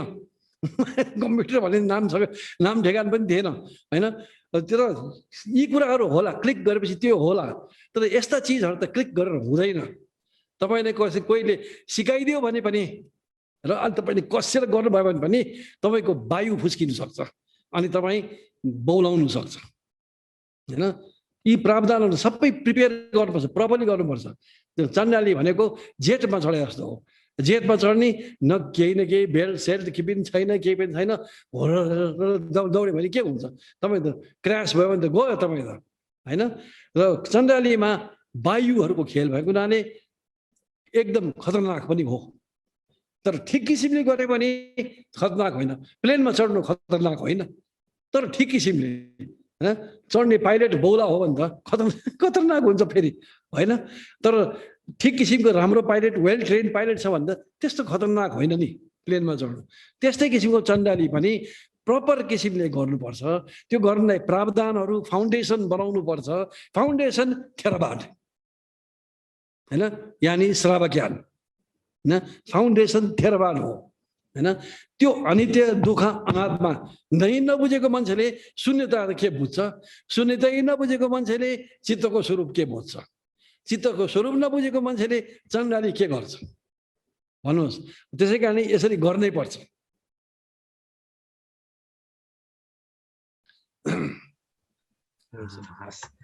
साधु साधु। अब अर्को निवा महर्जनको एउटा प्रश्न छ। उहाँले अघि सुन्दाखेरिकै प्रसङ्गमै अब केही कुरा अलिक अस्पष्ट भए जस्तो लागेर सोध्नुभयो होला। त कुन कुन अङ्गहरूबाट कस्तो डिस्चार्ज निस्किन्छ यो अलग अलग ठाउँमाबाट प्राण जाँदाखेरि चाहिँ, जसले गर्दा अब कुन कुन लोकमा गइन्छ भन्ने कुरा अलिकति उहाँलाई स्पष्ट भएन। एकचोटि स्पष्ट भन्नुभएको छ।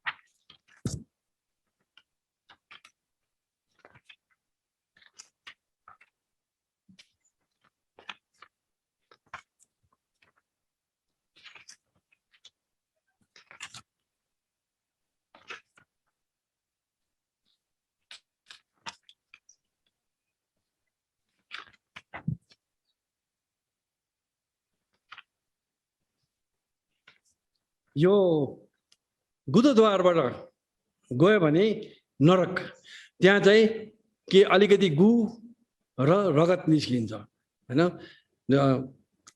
यौनाङ्ग सेक्सुअल अर्गनबाट गयो भने पशु, र त्यहाँ चाहिँ अलि धेरै श्वेत धातु र रक्त धातु निस्किन्छ होइन। श्वेत धातु भनेको शुक्र होइन, सेमिनल फ्लुइड। अब यो यौनाङ्गबाट त यसै पनि सबै मान्छेको पनि अलिकति त निस्किन्छ, अघि भने मैले होइन। तर त्यहीबाट गएको भने अलिक बढी निस्किन्छ। अनि मुखबाट र्याल र रगत होइन, त्यो प्रेतलोक। नाकबाट सिंगान र रगत, त्यो मनुष्य या यक्षलोक। नाइटोबाट नाइटो नै माथि आएर पट्ट फुटेर रगत निस्किन्छ, त्यो चाहिँ कामधातु देवलोक हैन। त्यसपछि कानबाट कानेकुजी र रगत असुर लोक। त्यस्तै आँखा एकदम उज्यालो भएर रातो भएर रगत जमेको आँखा हुन्छ, इङ्ग्लिसमा ब्लड सट आइज भन्छ हैन। त्यो चाहिँ मनुष्य लोकै हो हैन।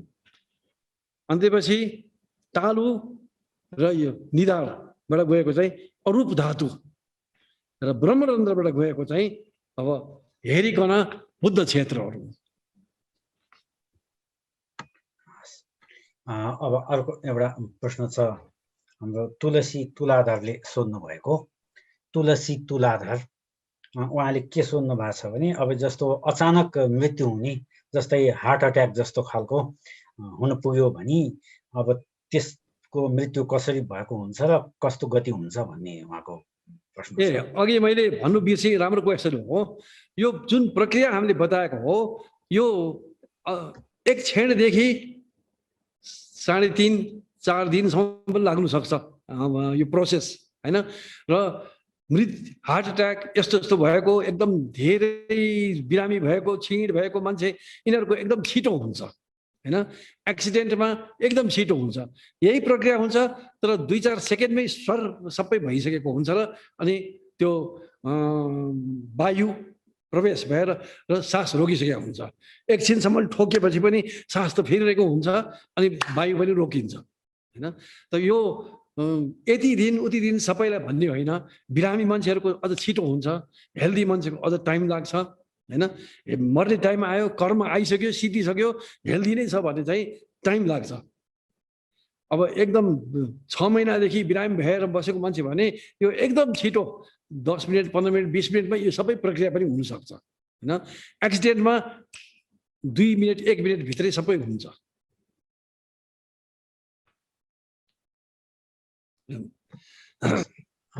अब अर्को प्रश्न छ हाम्रो शान्ति वज्र लिन। उहाँले त्यहाँ नाममा त्यही देखिन्छ, यो मैले प्रोनाउन्स त गल्ती भएन होला, शान्ति वज्र लिन भन्ने। अनि उहाँले के सोध्नु भएको छ भने अब रत्नश्रीले यो जैन पद्धतिलाई पनि एक किसिमले पूर्ण बुद्धताको मार्गको परिपूर्ण पद्धति भन्ने ठान्नुहुन्छ कि त्यसमा अलिक केही ल्याकिङ पनि छन् कि जस्तो लाग्छ रत्नश्रीको विचारमा भनेर सोध्नु भएको छ जैन परम्परालाई। म जैन पद्धतिबाट पनि पूर्ण हो, किन पारमिता यानबाट पनि त्यो पारमिता यानको एउटा अङ्ग हो र उहाँको प्रवर्तक बोधि धर्म भन्ने 6औं शताब्दी चान्चुन काञ्जीवरम साउथ इन्डियाको काञ्जीवरमको राजाको ब्राह्मण राजाको माइलो छोरा हो हैन। र उहाँ चीन जानुभएको हो र त्यसैबाट चान बुद्धिज्म चाइनामा फैलियो, बिस्तारै बिस्तारै बिस्तारै फैलिँदै गयो। अनि त्यसैबाट अनि जापानमा गएपछि जेन भयो, कोरियामा गएपछि सान भयो, भियतनाममा गएपछि थिएन भयो। यो चाहिँ चान भनेको के भने चाइनिजहरूले झान प्रकृति र पालीमा झान भन्छ ध्यानलाई, त्यही झानलाई नै चान बनाएको हो। उच्चारण गर्न नसकेको होइन कि आफ्नै चाइनिज शब्द बनाएको उनीहरूले चान भनेर हैन। त्यही चान जापानमा गएर जेन बन्यो र कोरियामा गएर सन बन्यो। यो पारमिता यान हो, पारमिता यानबाट पनि पूर्ण बुद्ध बन्नु सक्छ। तर बद्रयानको भनाइअनुसार अलिकति स्लो छ, बद्रयान जतिको द्रुत गतिमा जाँदैन हैन। त्यो फरक हो हैन। बद्रयानको एकदम छिटो छ र पारमिता यान भित्र पनि जेन सबभन्दा छिटो मानिन्छ। तर सजिलो छैन, कसेर ध्यान गर्नुपर्छ, घुँडा दुख्ने गरेर ध्यान गर्नुपर्छ र अनि उसको विपसना भनेको चित्तको स्वरूप हेर्ने विभिन्न तौर तरिकाबाट हैन। त्यसमा पनि विभिन्न सम्प्रदाय छ हैन। जस्तै कि अहिले पनि थेरवाडमा विभिन्न किसिमको विपसना छ हैन। श्री गोयङ्काजीले ल्याउनु भएको विपसना त एउटा विपसना मात्रै हो, एक तरिका मात्रै हो। बर्मामा स्वयं बर्मामा अन्य सम्प्रदायहरू पनि छन्, मगक साइडाओको हैन, सुनलुन साइडाओको अलग अलग किसिमको विपसना छ जो गोयङ्काजीले दिनुभएको भन्दा मिल्दैन। त्यस्तै किसिमको जैनको पनि धेरै पद्धतिहरू छन् हैन। र मूल 2टा पद्धति छन्। एउटा चाहिँ यहाँको या यहाँको आनापान स्मृति या यहाँ सास हेर्ने जुन सजिलो छ, यहाँको आनपान स्मृति सजिलो छैन।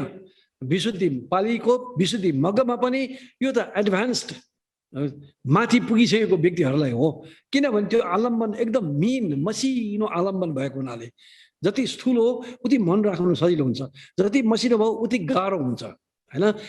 अब यहाँ आजकल जमानामा सबैले आनापान स्मृति भनेर खुब भयङ्कर ध्यान गर्छु भन्छ, त्यो मनै त्यहाँ रहँदैन, के भन्छ ध्यान गर्छु त्यसमा हैन। आलम्बनै यस्तो मसिन छ कि स्थूल मसिनो भगवान बुद्धको मूर्ति राखेर यहाँ राख्दाखेरि त मन उडिरहेको हुन्छ, यस्तो देख्दै नदेख्दै थाहा भएन आलम्बन लिएर के हुन्छ। जेनमा यहाँ तल गर्छ कि यो पेट हल्लिएकोमा सजिलो छ मन राख्नु हैन, र त्यसमा मन राख्दै राख्दै राख्दै गएपछि अनि त्यो समथव हो। अनि गुरुहरूले प्रश्न उठाउँछ हैन चित्त सम्बन्धित, अनि त्यो लिएर अभ्यास गर्छ। अर्को थरीको चाहिँ कोआन भन्छ, चाइनिज भाषामा कुङआङ भन्छ, जापानिजमा कोआन भन्छ, कोरियनमा कोङआन भन्छ हैन। यो के भन्दाखेरि जस्तै कि उदाहरणलाई तिम्रो बाउ र आमा जन्मिनुभन्दा अगाडि तिम्रो अनुहार के हो देखाऊ मलाई। अब मेरो बाउ र आमा जन्मिनुभन्दा अगाडि मेरो अनुहार हैन, यो त अब साधारण मान्छेले सोध्नै सक्दैन हैन, कि त्यो कन्फ्युज हुन्छ हैन, यो त हुनै नसक्ने हो। तर त्यसलाई लिने, किनभने त्यो वचनले एउटा चिजलाई औँलाएको छ, त्यो केलाई औँलाएको ध्यानीले विपस्सीले देख्नुपर्छ। अनि बसेर अनुहार एउटा वर्डले अनुहार अनुहार त्यो के भनेको अनुहार अनुहार, अनि बिस्तारै बिस्तारै बिस्तारै गहिरो गहिरो गहिरो गहिरो हुँदैपछि उसलाई एन्सर आउँछ, त्यो एन्सर गुरुलाई चढाउँछ, गुरुले नो गलत, फेरि बस्छ फेरि गर्छ, गर्दा 8औं वर्ष 9औं वर्ष 10औं वर्ष गएपछि बल्ल बल्ल भित्रबाट नै फुटेर आउँछ, चित्तको स्वरूप चिन्छ उसले। जब चिन्छ उसले उत्तर दिनु सक्छ गुरुलाई। उत्तर यो उत्तर होइन, वास्तवमा जैन परम्परामा के भन्छ भने त्यो प्रश्नै नै गुरुले मञ्जुश्रीको तरबार देखाएको। अब तिमीले तिम्रो मञ्जुश्रीको तरबार देखाऊ, उत्तर त्यो हो, आफ्नो मञ्जुश्रीको तरबार देखाउन सक्नु पर्यो गुरुलाई हैन। यो शैलीको हो जेन हैन। र ध्यान गर्दै त्यो विपसनै चित्तसँग सम्बन्ध विपसना हो त्यो, तर अर्कै तरिकाले लग्छ हैन। लग्दै लग्दै लग्दै गएपछि फुटेर आउँछ भित्रबाट, र गुरुलाई उत्तर दिनुपर्छ। जस्तो सुकै गजबको अनुभव भए पनि त्यो सत्य करेक्ट नहुनु सक्छ हैन। करेक्ट अनुभव भएपछि करेक्ट तरिकाले गुरुलाई आफ्नो तरबार देखाउन सक्छ हैन। त त्यो तरिकाबाट पनि बिस्तारै बिस्तारै बोधिसत्व प्रथम भूमि द्वितीय भूमि तृतीय भूमि त हुँदै जानु सक्छ। एकैचोटिमा त कोही पनि बुद्ध बन्दैन हैन।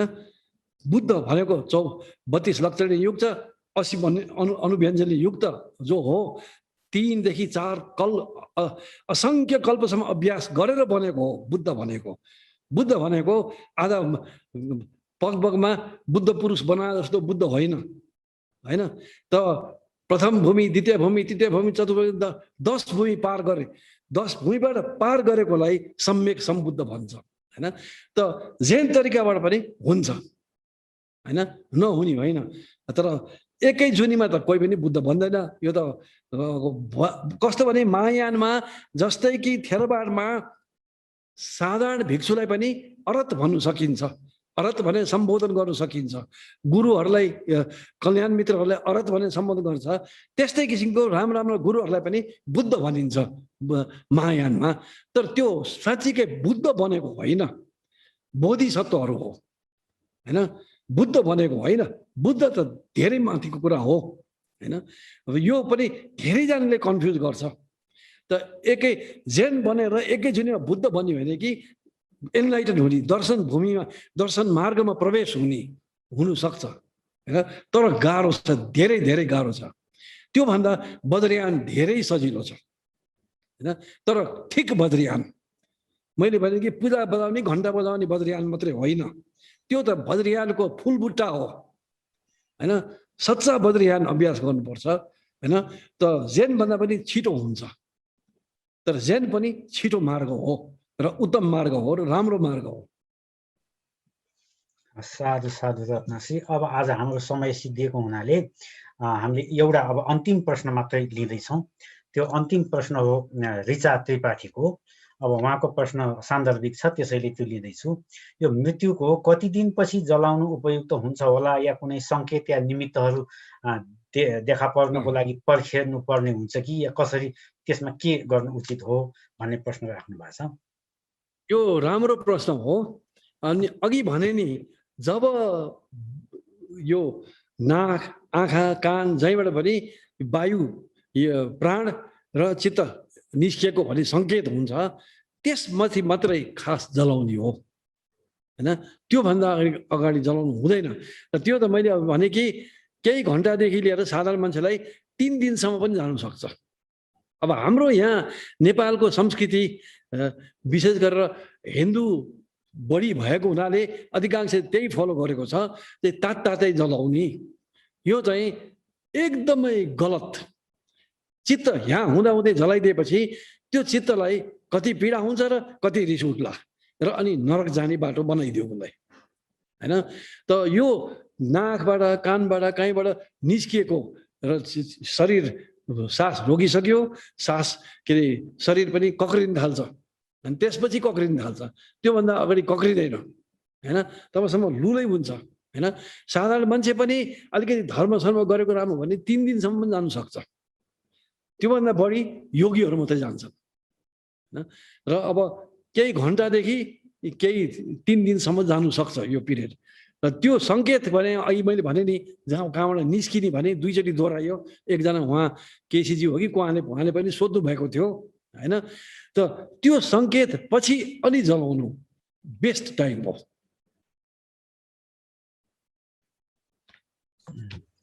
साधु साधु रत्नश्रीलाई परम पावन रत्नश्रीका चरणमा फेरि वन्दना। र अब हामीले यो अहिलेसम्म हाम्रा परम पावन गुरुपादबाट जुन अत्यन्त अमूल्य धर्महरूको श्रवण गऱ्यौँ, र हाम्रा कान मात्रै होइन, हृदयदेखि लिएर सम्पूर्ण पवित्र पनि भएका छन्, र अपार पुण्य पनि आर्जन भएको छ, र अति अमूल्य शिक्षाहरू प्राप्त गरेका छौँ सिधै गुरुकै मुखारविन्दबाट। त्यस कारण यसबाट हामीलाई जुन पुण्य प्राप्त भएको छ, यो पुण्यलाई अब अहिले अत्यन्त पीडित भइरहेका समस्त मानव समुदाय, जसलाई कोभिड आदि विभिन्न कारणले धेरै पीडा भइरहेको छ, र कसैले कालगति गरिरहेका छन्, कसैलाई एकदम घिटघिटीको अवस्था छ, कोही त्यही डरमा आत्तिरहेका छन्, विभिन्न अवस्था छ। यी सबै मनुष्य लगायत अब अन्य अरू प्राणीहरू पनि, जति पनि संसारमा दुःख पाइरहेका, कर्म भोगिरहेका प्राणीहरू छन्, यी सबैको हितको लागि, उनीहरूको बुद्धताको लागि, र उनीहरूका जो अवस्था छन् ती अवस्थाबाट उनीहरू त्यहाँबाट तरुण, र अनि अब कालगति गरेकाहरू अघि भने जस्तो सुखावतीमै पुगुन् शीघ्रै, र अरू त्यस्तो उपचाररत भएकाहरूको निको होस् चाँडै भनेर हाम्रो अहिले आर्जन भएको पुण्यलाई यी सबैको लागि परिणामना गरौँ, डेडिकेट गरौँ। यो छोटो श्लोक छ। मैले यो मरणको लिएको कारण पनि यही हो। अहिले यो कोभिडले कारणले धेरैजना मरिरहेछ, हामी नेपालमा पनि संसारभरि पनि। अनि त्यसै कारण यो मरणको उपदेश लिएको पनि यही कारणले हो। मैले साधु साधु रत्नश्री, यसले गर्दा धेरै हामी सबैलाई धेरै नै सहयोगी भयो, र धेरैलाई एक किसिमको आँखा पनि खोल्यो, र धेरै मद्दतगार पनि भयो। अब हामीले यसलाई परिणामना गरेर आज टुङ्ग्याउँछौँ। अनेन पुण्येन तु सर्वदर्शिताम् अवाप्य निर्जित्य च दोषविद्विषः मृत्युमहोर्मिसङ्कुलात् समुद्धरेयं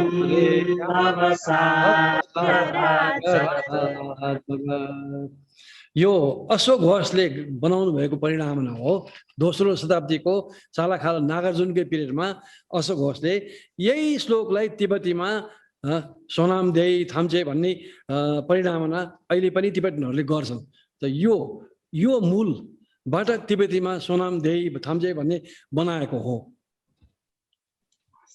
साधु साधु साधु।